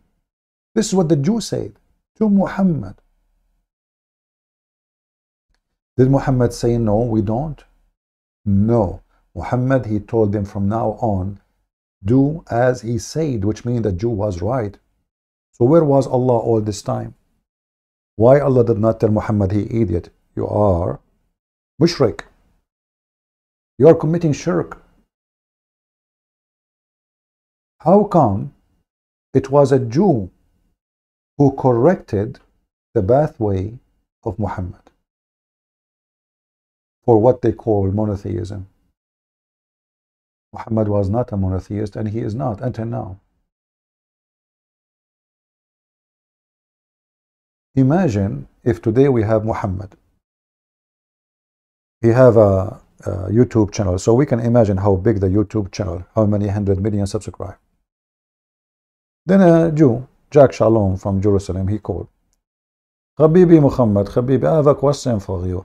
You do associate with Allah and you associate others with Him by saying whatever Allah wills and you will. And you say by the Kaaba. They swear by the Kaaba. They worship the Kaaba, obviously. They swear by the Kaaba.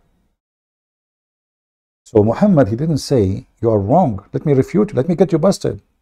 Muhammad, he said to them, so he commanded them from now on, when you take an oath, say by Allah, the Lord of the Kaaba. Don't swear by the Kaaba. And say whatever Allah wills, and then what you will. So Muhammad now, he have a new move in how to understand his own God, and that because of a Jew. So how Muhammad can be a prophet of God?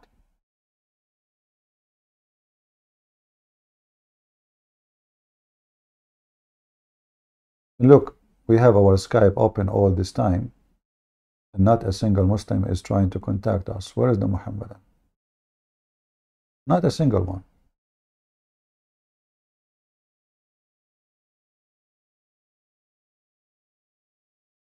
There's only one Muslim. He texted me, he want to show me his penis. I don't think even this one you have it.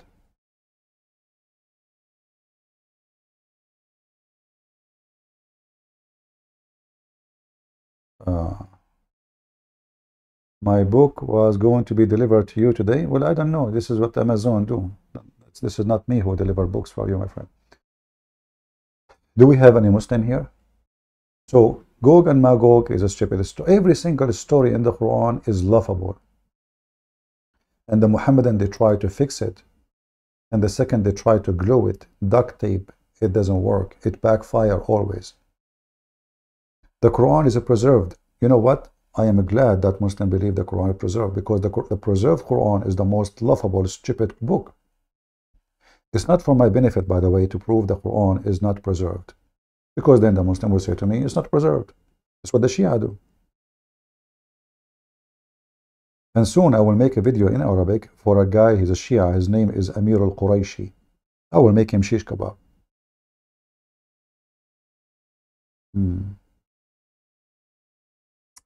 Look at New York, our Islamic prayer in every corner. My friend, in your Islamic countries, nobody praying. In New York, what are you talking about?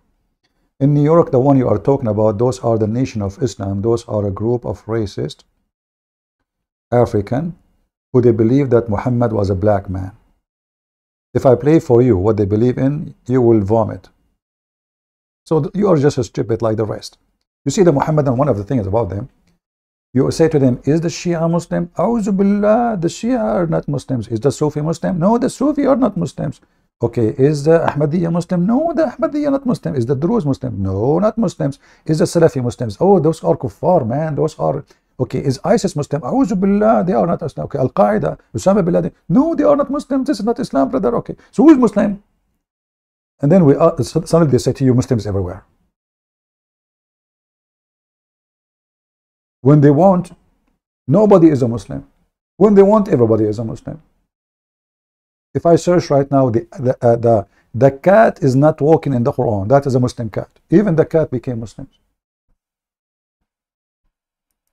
When they want, everything is a Muslim. Brother, everything. You know what everything is? Everything is a Muslim.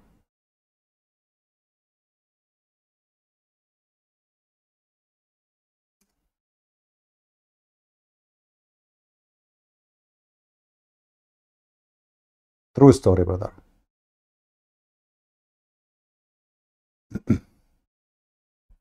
You know, I noticed that, me myself, that cats, they are Muslims since I was a child.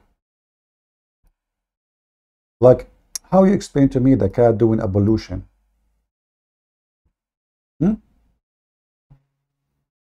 This guy here, he attempted, it was a big failure, by the way, to prove that cats are not Muslims.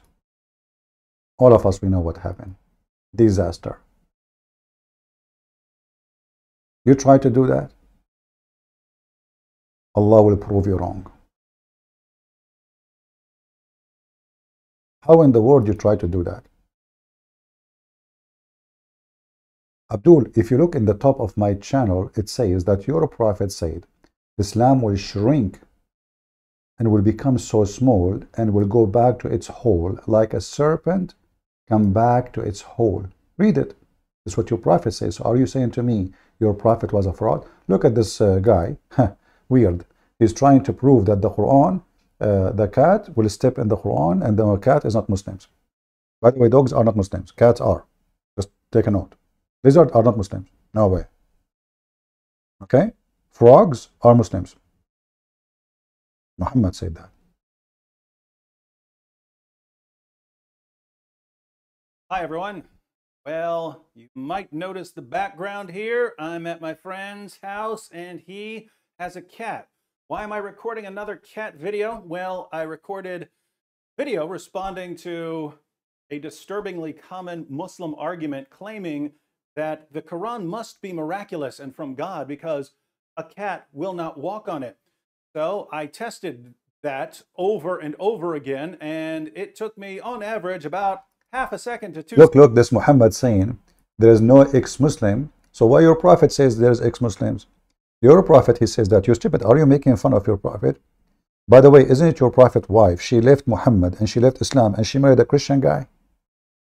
Your prophet wife himself, she ran away with a guy. She married the enemy of Allah prophet. Just a stupid idiot. Just continue. Like this guy is going to get busted. The cat he is using is paid. This is like a Muslim cat, but it's betraying Allah. You know, we heard about always corrupt people, right? So what they do, those corrupt people, you pay them money. So he brought a cat. She's a Muslim, yes. She's circumcised, yes.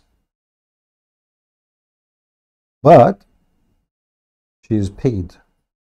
And I will prove it to you in 2 minutes. Just wait. Seconds to get a cat to walk on the Quran each time. You're kidding. Oh my goodness. Look at those Qurans. But there are people who want to defend this absurd claim. So they replied in hundreds of comments that the texts I was using weren't Qurans.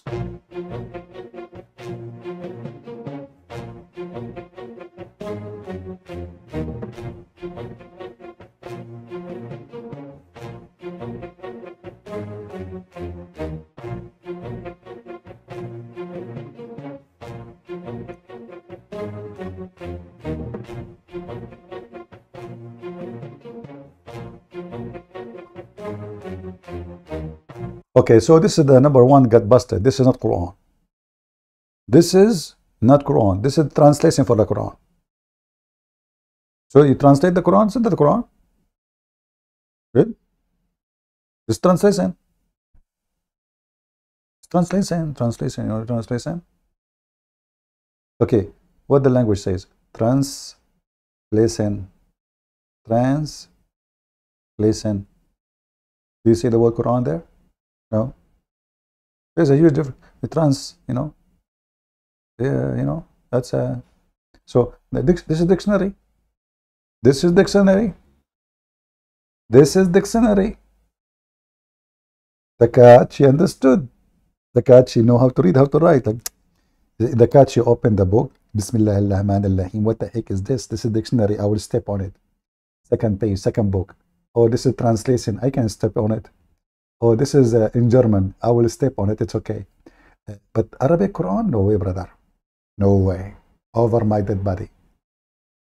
I'm not going to shame my cat tribe and make them ashamed of my behavior. No way. She is a very devout Muslim cat, which is so amazing. I feel like I want to cry. And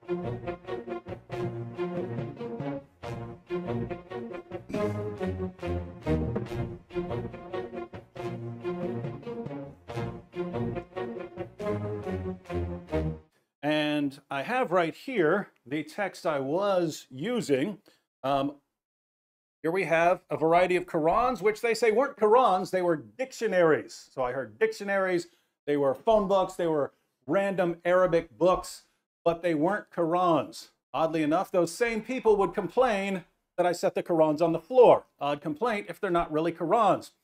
But let's go ahead and flip through some of these books to see what they actually are. Notice that it says the Quran. That's odd considering it's just a dictionary. You can zoom in on this and see it in the original video. Arabic text with corresponding English meanings. And what you have here is you have the English translation over here and you have the Arabic. This is the full. This is not the Quran still. This is, brother. This is still not the Quran. Because the cat, she received a permission from Allah to walk in a book, have mixed languages. Prophet of Allah, peace be upon him, he said, if a cat, she wished to walk in a book, have mixed languages with the Quran, it's halal. Prophet Muhammad said, if the book is all in Arabic Quran, haram. And if you don't believe me, go to www.muslimcats.com and you can see the fatwa right away. All the rules of the cats, the Muslim cats. As an example, a Muslim cat, she can eat only halal mice. Yeah, like when they chase the mice, they say in Allahu Akbar, they kill the mice, they eat it. But if there's no Allahu Akbar, it's not halal. They have to be halal. Okay? A Muslim rat, when he pisses, he have to shake his penis 3 times. Even it's so small, he can still shake it. Trust me. So, okay, what this guy will do? Let us laugh at him. Arabic text of the Quran. You have the entire Quran from Surah 1 all the way to Surah 114. The entire Arabic text of the Quran. Here we also have the Quran. We have the full Arabic text and English translation, some notes and so on. So, no, this is not Quran. This is not Quran. Arabic text of the Quran. No. Arabic text of the Quran. This is the full Arabic text of the Quran. Here we have. Don't waste your time, especially with the Muslims. Ask my cousins. 2 of my cousins, they went for hunting. One of them, his name is Ahmad. The other one, his name is Muhammad. Ahmad, he said to Muhammad, you see that thing next to the tree? This is a goat. Muhammad, he said to him, listen, this is not a goat. This is a bird. Ahmad, he said to Muhammad, well, this is a goat. Muhammad, he insists, he said, this is a bird. So Ahmad, he said, okay, let us shoot at it. If it does a fly, it's going to be a bird. So Ahmad, he shot. And at the fly, Muhammad, he answered, Ahmad saying, okay, you know what? It is a goat even if it does a fly. Hello? So you want to convince us, Abdul? It's a goat even if it does a fly. We are very sensible, reasonable people. We are people of logic, brother. Like, come on. When the Prophet, he said that, what is the name of the animal? Hold on. Oh, you know what? We have a hadith about the lizard converting to Islam. The lizard, he said, Shahad.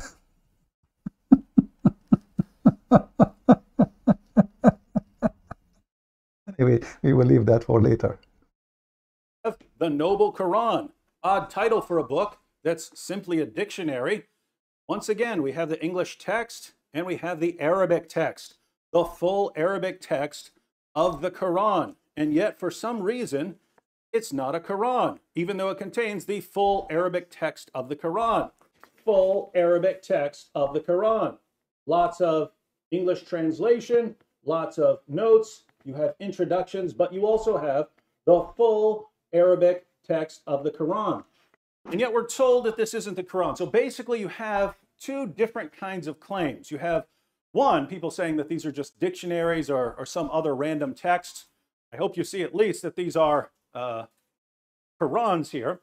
But then we have another claim, which is that if any translation is added, it's no longer the Quran. So if you have the full Arabic text of the Quran and you add a word of translation, suddenly you have just destroyed the Quran. It's no longer the Quran. Now, why is that? Well, the word Quran means recitation. Right? It's something to be recited. You write it down in the text because that's the text. That's wrong, by the way. Quran is not just recitation, because recitation is you reciting from the memory. Correct? When I recite, I say something from the memory. But I don't blame David Wood for saying that. He is just copying what the Muhammadan they say. And Muhammadan, as usual, they are potatoes, ignorant. They do not know what they're even talking about. If the Quran means recitation, that means Muhammad, he fabricated the Quran. He did not receive the Quran. What the first sentence, supposedly the angel said to Muhammad, when he came to him in the cave of Hira, he said to him, Iqra. So if Iqra means recitation, that means Muhammad, he knew the Quran already. Iqra means read. And this is coming from the Aramaic. Qarra wa ra'a.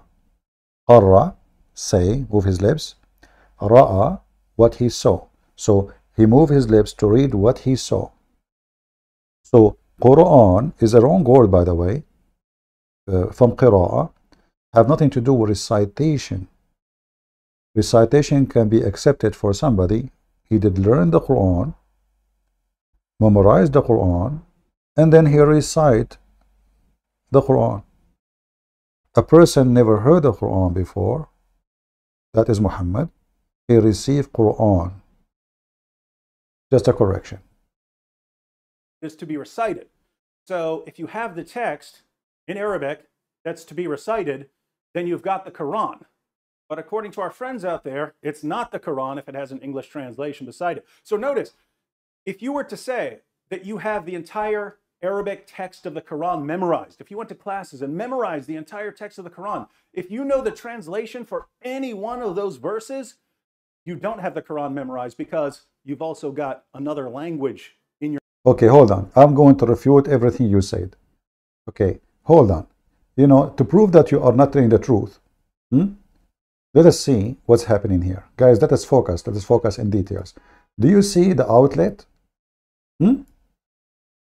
So you are telling me now you are expert about Islam, but you do not know how to hook up the outlet correctly? Brother, sister, do you see how easy to get those Christians busted? How this guy, he claimed to be expert in the Quran suddenly, expert about cats. And look at this outlet in the kitchen. What is this? If Allah guide you, there is no way you will have the outlet in that location. So it's obvious you are not guided. And now he will say, well, this is my house, my friend's house. Hello. Here is even more troubling. So you went to your friend's house who have a cat who don't know good wearing for his house, and now you are trying to, to fight Islam. May Allah, punish you. And, the wearing, so that is wearing, you touch it, you die. Touch it. Allah will punish you right there. Do we need to watch the rest of the video? No, that's it. We prove him wrong. Another proof that he is filtering the video. He's filtering the knowledge too. Look, do you see this? What is this? What is this? This is a filter? So before he made the video, he do this is what they called Photoshop. Photoshop. He hang it. Look, this Photoshop. It's hang on the wall in the kitchen. So he recorded the cat. He was telling the cat what to do, like stop action, cat, don't do that, move back, come back, okay? And then they put the, the filter, there, you see, okay? And after that, they fry the, the video to make it look old, like, like more natural, like, if more people in Asia, they like fried rice. I mean, they eat rice everywhere. They have rice cake, rice cake, rice juice, rice alcohol, rice. I don't know. I mean, they make rice from every rice. Anyway, so you know, like, okay, so you are trying now to fabricate things, and those people who they are like rice. You know, this is why when this woman, she was the foreign minister of America, what her name? They love her very much at that time. Her name is Condoleezza Rice. They wanted to eat her. Unbelievable. Anyway, so like she is the only foreign minister of America, came to somewhere in, you know, in the Middle East, in the Asia, and there's like 1 million people waiting for her. Everybody wanted rice. Condoleezza Rice is coming. Condoleezza Rice is coming. So they thought she will give rice to everybody. Anyway, so what are you trying to do, man? Do you think people will believe you? Do you think you can convince the Muslims? It's a goat even if it doesn't fly. So don't waste your time. Your mind. See how silly this is? But I aim to please, my friends, and so we're going to put this to yet another test. Our friends say that these Qurans are not real Qurans because they're not just in Arabic. If they were only in Arabic, then we could actually have ourselves a little test. Well, we're going to go ahead and have a little test here. I have a can of cat food. Remember, that was the original claim. The original claim is that a cat will not walk on a Quran, step on a Quran for food. We're going to test it. Will a cat... Do you know what he did? This has happened during the month of Ramadan. And this cat was fasting the whole day. So she's not even thinking. Imagine you're fasting the whole day, sleeping cat. This is what the Muslims do. They claim they are fasting. What they do actually the opposite. They don't even fast. They get fatter. They gain weight in Ramadan. They eat more and they spend the whole day sleeping.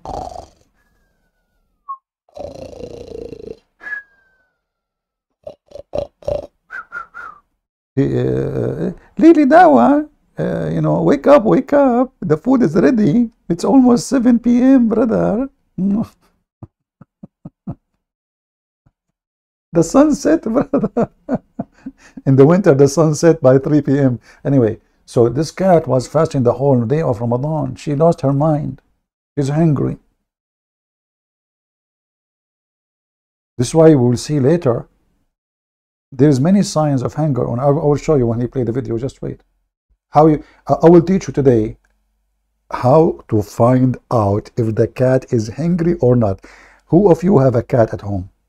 Give me one if you have a cat. If you have a cat at home, give me one.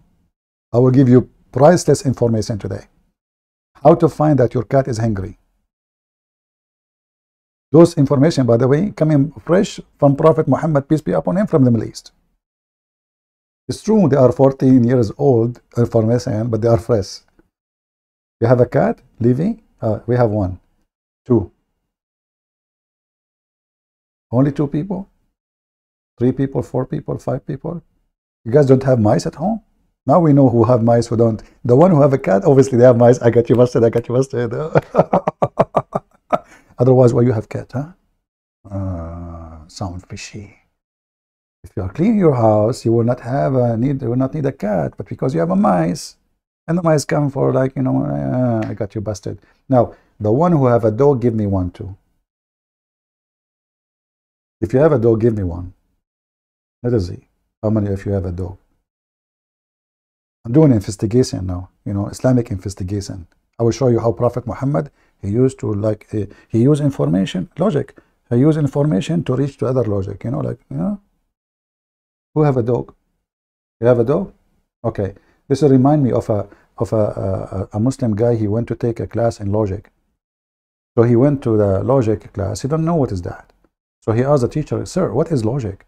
He said, okay, logic is you use information which we know, and that will lead us for other information which we do not know.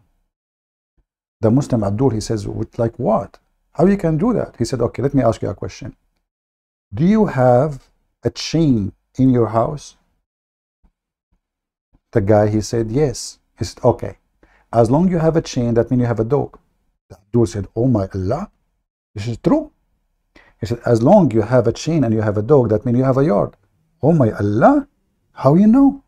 He said, as long as you have a chain, you have a dog, you have a yard, that means you have a nice house. Oh my Allah, how do you know? The teacher continues saying, as long as you have a chain, you have a house, you have a garden, and this is need a lot of work to take care of. That means your mother, she is a good woman to take care of all of these things. He said, oh my Allah, from the chain of the dog, you know that my mother is honorable? The teacher says, see, you have a chain. Now we find out that your mother is a good woman and she is honorable. So now the Abdul, he went in the street. He asked the first person in the street, do you have a chain? He said, no. He said, your mother is a whore. This is the Muslim, you teach him logic. Do you have a chain? That means you have a dog. If you have a dog, you have a garden. If you have a garden, you have a big house. You have a big house, you have a woman who take care of it. That means the woman is an honorable woman. If you don't have a chain, your mother is a whore. She's a bad woman. From the beginning. That's it. We learn logic. So this guy tried to be logical with the Abdul. Are you kidding me? You better start with the chain, not with the cat. Continue. Step on the Quran to get to some food. Let's test it with some Arabic text. So we have here a variety of Arabic Qurans. And we have some delicious cat food. This cat is already stepping on. Want that? Hey, look, where's that cat stepping? Where's the cat stepping? No, what is that? That's not the Quran. Same time. Hold on. You will notice that this cat is very clean. Therefore, and she is a Muslim, so what's the problem? She can't touch the Quran. See? The problem solved.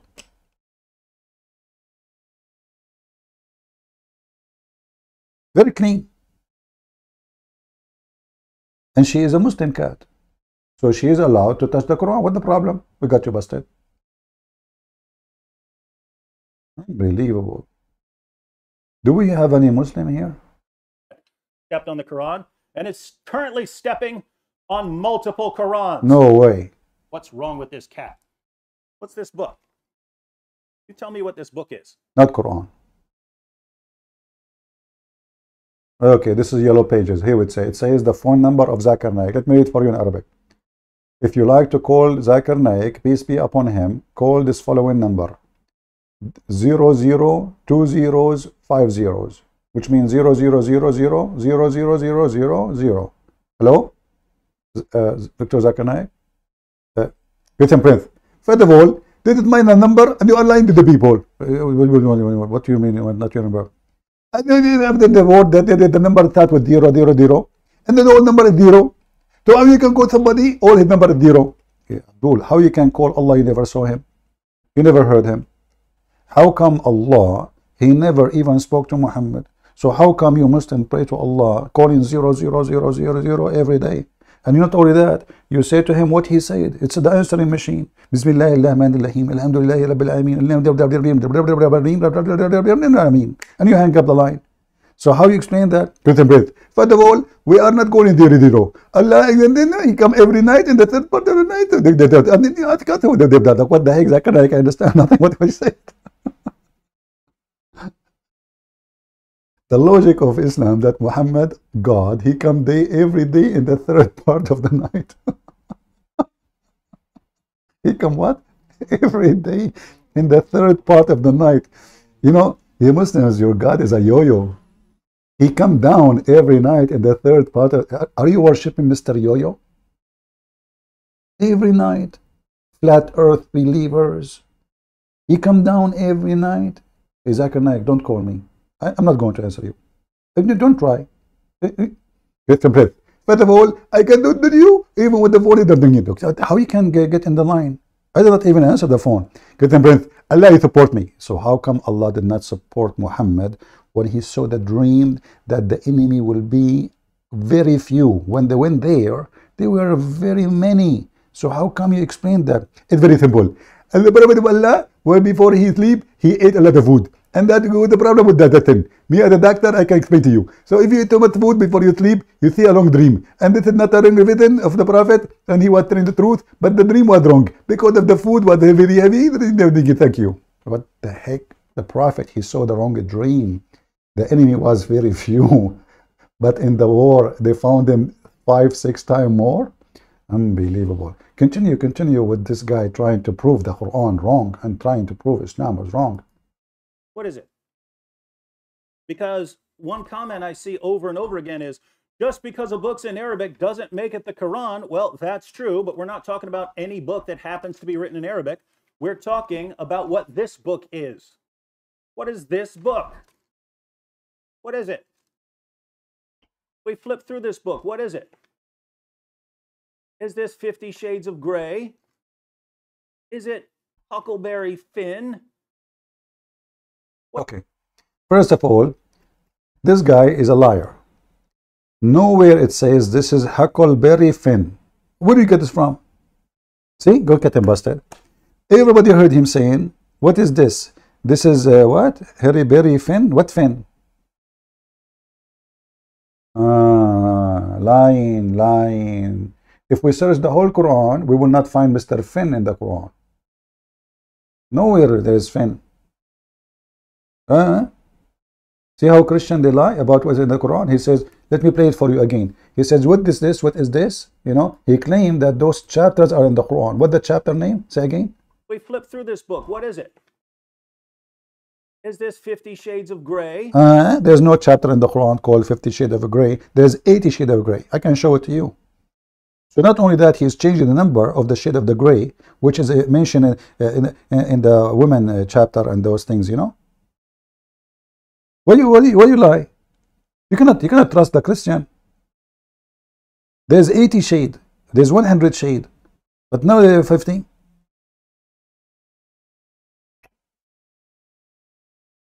Is it Huckleberry Finn? Yes, this is not Huckleberry. That's why you are lying. Huckle what?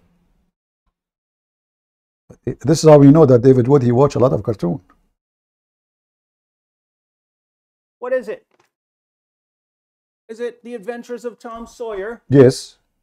What is this book? Prophet Muhammad, before he changed his name to Muhammad, his name was Tom and Jerry. How about food that's not fancy at all? What about regular dry cat food? Regular dry cat food. Come on. Come on. You willing to walk on that Quran? That cat is walking right on the Quran. Wasn't that the claim? Hang on. Because people also said that because I had more than one Quran there, that somehow disturbs the Quran. Come here.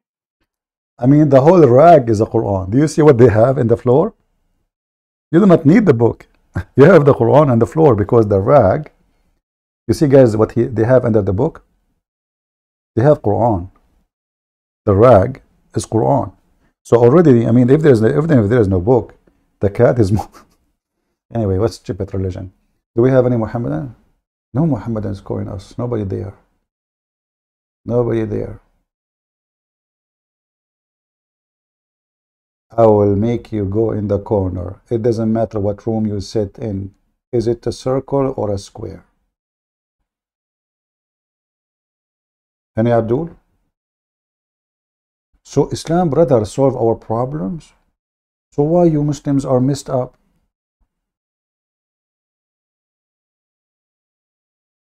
What is the most wealthy countries in the world for Muslims? Saudi Arabia. How many problems you have in Saudi? This is the land of problems. This is the land of mischievement. By the way, Andrew Tate, when he went to Dubai, he saw Allah. He told this stupid woman, what her name?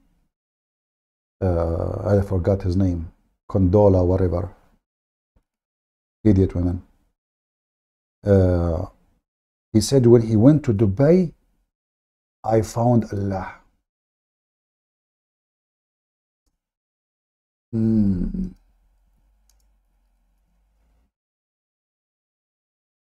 Yeah. I found Allah there too.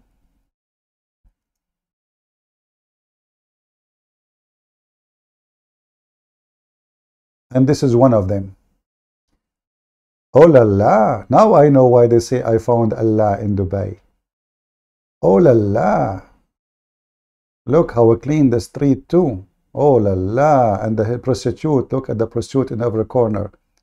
Brother, I found Allah in Dubai. Did you find Allah in Dubai too? Ah, I found Allah in Dubai. Everywhere in Dubai, Allah is located. Look, this is Allah. This is Allah too. This is all Allah. Allah. Yeah, very religious, country, Dubai. I mean, yeah, nightlife in Dubai. The Allah is all over the place. Look at this Allah here. This Allah is shaking. I don't know if I can show you this one. What are they doing? Oh la la. Oh la la. Guys, I have to go. I better go. This is too much Allah. Allah in Dubai. So he saw Allah in Dubai. Yeah. Are you sure? And rotates. Yes, brother. I saw Allah in Dubai. Did you see Allah in Kuwait and Oman? In Pakistan, Bachabazi? Yeah. Islamic countries, brother. Islam solve all the problem. Look.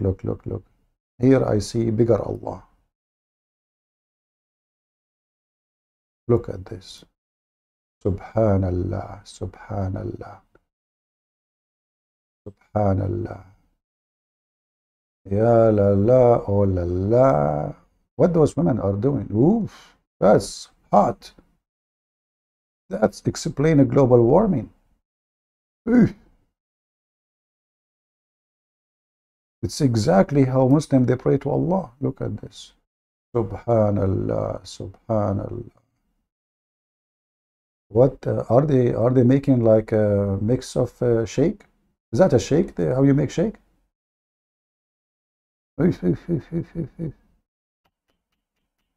Okay, jump. What she's doing? What the heck is that? Okay, what the heck is that? I found Allah. Say MashaAllah. I found Allah. Oh la la. Look, and they are wearing hijab, to be honest with you. Look at this. You can't even see their face.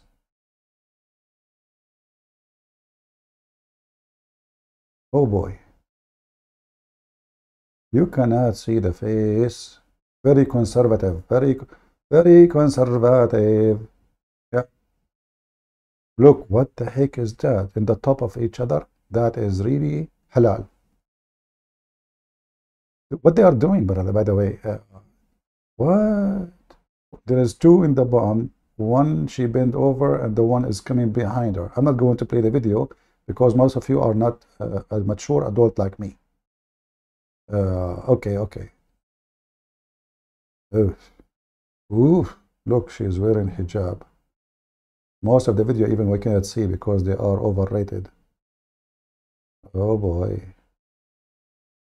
Yeah, I want to go to Dubai and this is Dubai alone. If we go to Egypt, what will happen? Yeah, I just typed one word actually. I did not even type anything special.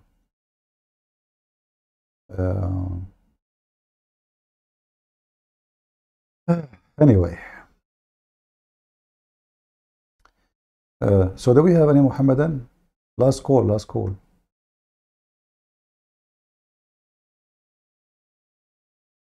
Is it true, one true sect from the 73? You see what, first of all, when Muhammad says, my nation will be 73 sect, he just admitted that his God failed. Because if Islam is a religion, Muhammad should not say a sect. What the Quran says? The Quran says, Ad-Dinu inda Allah Islam. The religion for Allah is Islam, not a sect. But Muhammad, he made Islam sect.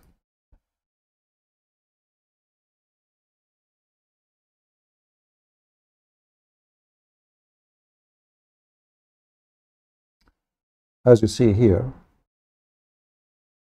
you see, sometimes words, they can go through, but if you think carefully, Muhammad is contradicting himself. Because in the Quran, the religion of Islam is the only thing is accepted, not a sect. So how he say that my people will be 73 sect and one of them will go to heaven? That means the one who will go to heaven is a sect of Islam, not all Islam.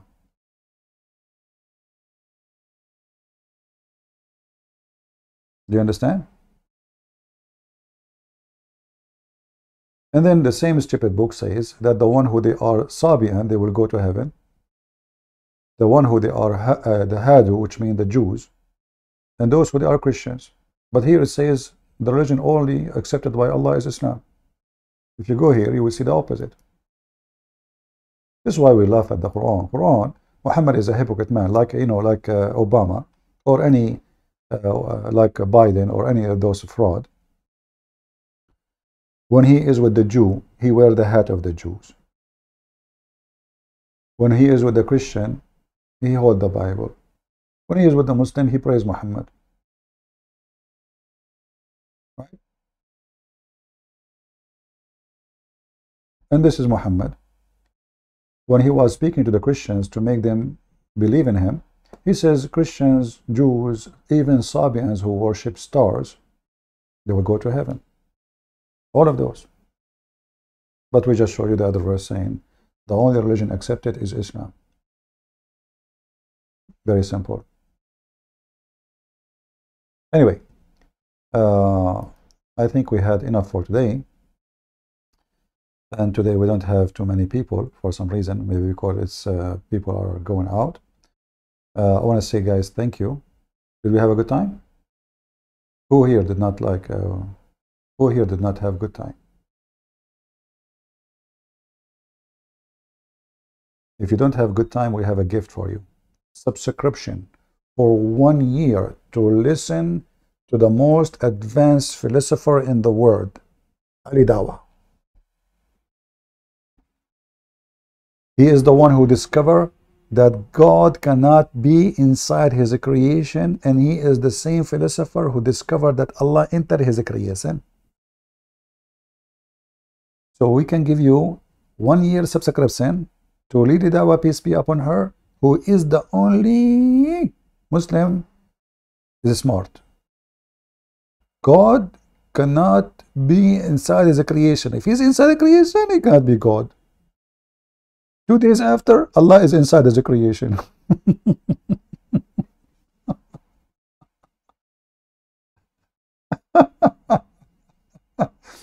Hey Abdul, where is your sheikhs? Where is your stars? Nobody there to call me. Is that because you know your destiny, what will happen if you call me? Just be honest. Why you don't call your sheikh? Says to them, shame on you. Call this guy and get him busted. Even if he hang up on you, at least you prove that you can call him. You have the guts to do it.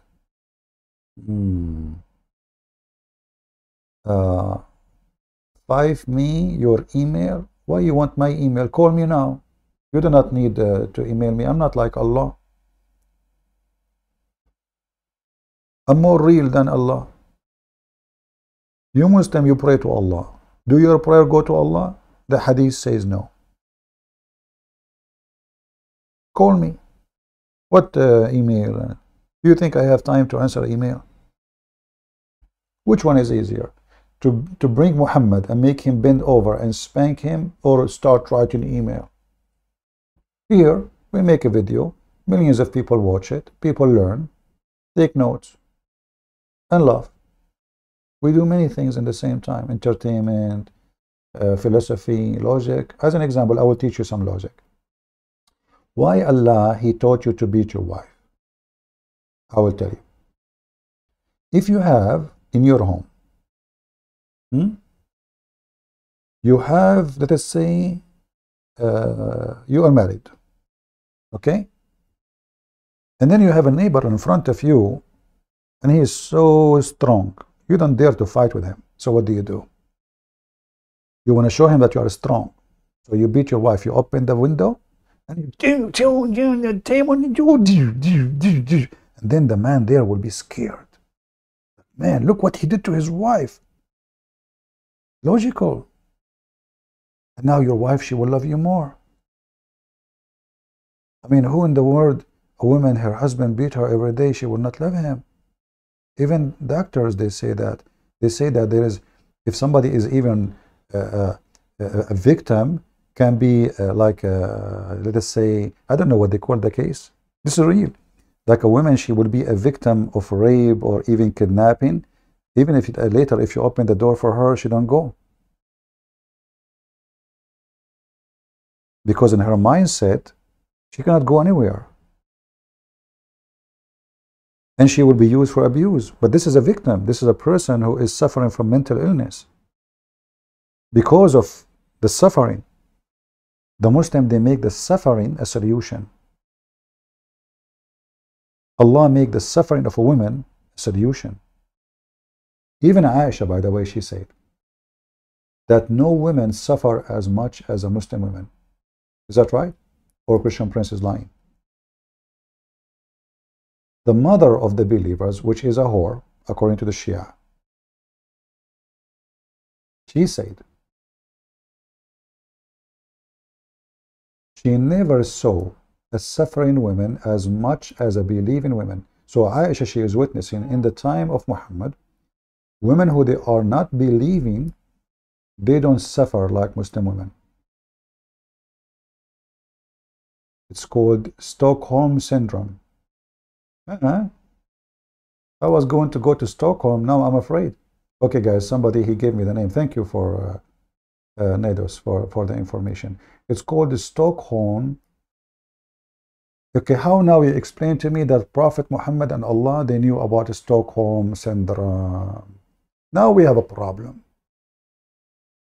How in the world you explain to me that the Prophet Muhammad, who is illiterate, 1400 years ago, he is using Stockholm Syndrome to solve problems?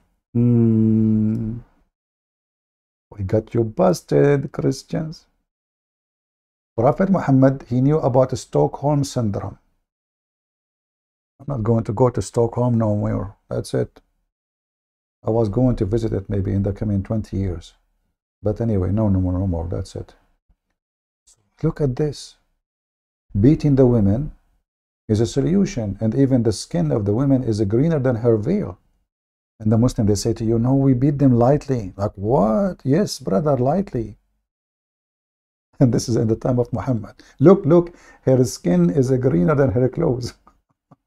I mean, obviously, this is a light beating, you know, very light, you know. If this is light beating, so what is the heavy beating? Muhammad, he said, don't beat them until you break their bones. Don't beat your wife the same as you beat your slave, which means they beat the slaves. Come to Stockholm, I live here. Okay, why I want to go to Stockholm, you live there? Because you live there, I'm not going to go. What's wrong with you? What if you have a Stockholm Syndrome too? You know? That's scary. Alright, look like we have no Muhammadan to call us. And here, by the way, Muhammad, he gave a solution for the women. The women, she want to go back to her previous husband. So he told her, listen, if you want to go back to Abdul Rahman, what his name? Rif'a. If you want to go to Rif'a, you have to if Abdul Rahman. Look at the solution. Look at the solution, brother. You have to if Rif'a, so you can go to Abdul Rahman. So you can go back. Sorry, you have to if Abdul Rahman, and he have to taste your juice, and you taste his juice, which means his orgasm, or saylatahu. Look at the language. Look at the language.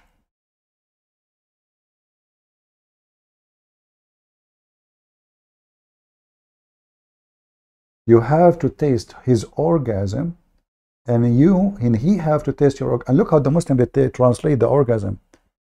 Taste his sweetness. What the heck?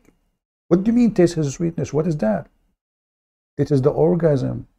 Orgasm. Look at the translation. Sweetness. And by the way, one of the funny things about the Muhammadan, this hadith is weak. You see it here? this hadith is weak, but this is the same hadith. Sahih.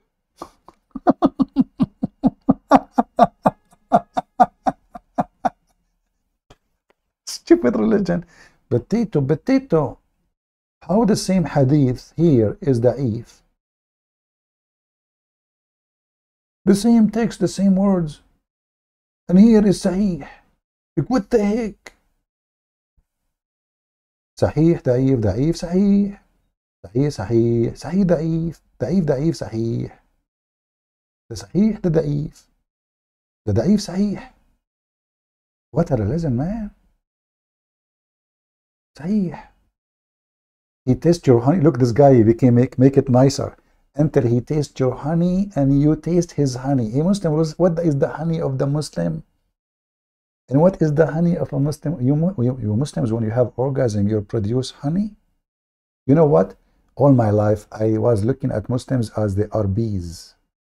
Now I know why they are honey. So she tastes his honey and he tastes her honey. That's what it says. They are tasting the, look, the honey became intercourse here in this translation. Look at this. Honey, sweetness, intercourse. They're trying to solve it, try just to duct tape. You know, the whole idea is how to duct tape. Muhammad is like a person, he's going to Thailand doing plastic surgery, and he have like a bunch of duct tape in his face after the plastic surgery. Yeah. Solution, you want to go back to your previous husband? F this guy and taste his sweetness, and then he tastes your orgasm, and then sister, you can go back to your previous husband. Solution. Who can deny this? Amazing, you know. And look, i.e. tell consummate. What the heck? Taste his sweetness, he tastes your sweetness. Look how sweet this religion is. You divorce your wife, she have to taste the sweetness of that man, his orgasm, brother. Yeah. Look, sweetness here translated as what? You cannot go back to Rifa, your previous husband, unless you have sexual intercourse with the present husband. Look at this wisdom. Look at this. You want to go back to that guy? You have to F this guy. You F this guy, then you go back to the previous guy. That's amazing. That's so beautiful and so holy. Women are respected. Listen. The F guideline. You want to go back to this guy? You F this guy, then the other guy will become lawful for you. Who can come with such a knowledge like this? And this is in the Quran. Very beautiful. So, conclusion. As you see, Islam is very, have a lot of solution. And it can solve all your problems, and you know, full of legitimate stories, proven by historian, like this one.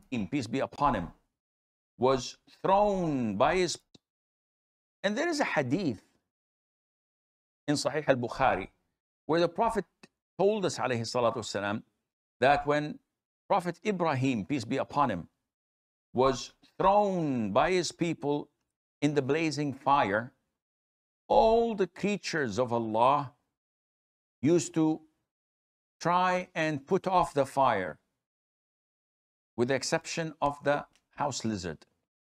It used to try to blow so that the fire would grow. And this, brothers and sisters, at the end of this video, I would like to ask you to pray for the lizard safety, because he's in danger in the Muslim world. If you are a person who likes lizard, please pray and ask Joe Biden to give a special asylum for every lizard live in Muslim countries. Brother, let us establish organization. Lizard is under the dangerous of extinct, because Muslims, they are targeting them because they are evil. In Islamic countries, they try to burn Prophet Abraham. Prophet Abraham, peace be upon him, every lizard in the world was against him. Every single lizard. They make united the front lizard. They come from around the world. And all of them, they bring gas with them. oil, all kind of material, dry grass, matches. The other guy, he brought even hydrogen. Yeah, because a lizard can make hydrogen fuel and the oxygen. That's why they blow with their mouth. The other one, he was moving his tail to make to wave the wind. The lizard, brother. So we need to do something, all of us, to save the Prophet Abraham from the lizard and bring lizard here, and we will make a city. It's called Lizardine. So like we tell the lizard, you know, and that will be in New York because this is sanctuary city, sanctuary. So we put the lizard, all of them in New York. You know, already they have a lot of rats there. And the police are not gonna arrest them because they are lizard. You know, they can do whatever they want. So you know, okay. So you know, we put them there, and that's it. The problem solved. Everybody is happy. So let us establish the Republic of Lizardine, and we make a flag for them. Lizard flag. Look at his mouth. Look at his teeth. Look at his. What the heck is that? Abdul, are you sure you are not a lizard yourself? What is the proof? You Muslims believe in cloning. Shaitan, he cloned Jibreel. Allah, he cloned Jesus. The Jews being cloned and become pigs and monkeys. Muhammad, he think that Jews were rats, or they made rats. So how we can trust anything we see? Maybe yourself you are a lizard. I don't know. Do you have any proof? So with this, I want to say thank you all for being here and listening. And if you like us, don't give us a like. And if you don't like us, give us dislike. I like to collect dislike. It's my hobby. Dislike me, please. This is how you make me pleased. Quran chapter 22. By Prophet, his name Mumu. His God, Allalu. What that mean? Only Allah knows. Allah knows best. So with Allah knows best, I leave you in peace. For Allah knows what David Wood, he did with the cat to make the cat walk in the Quran. And the trick is obviously is a tricky. So don't believe him. Thank you very much. And I will see you soon again. God is good, so is Jesus. And you Muhammadan don't dare to call me for a reason. You know that Islam is the problem. None of you, even if a Muslim want to live a good life, he run away from Muslim countries. Have you ever seen a Muslim refugee going to Pakistan, going even to Dubai, going even to Saudi Arabia? They don't. They don't.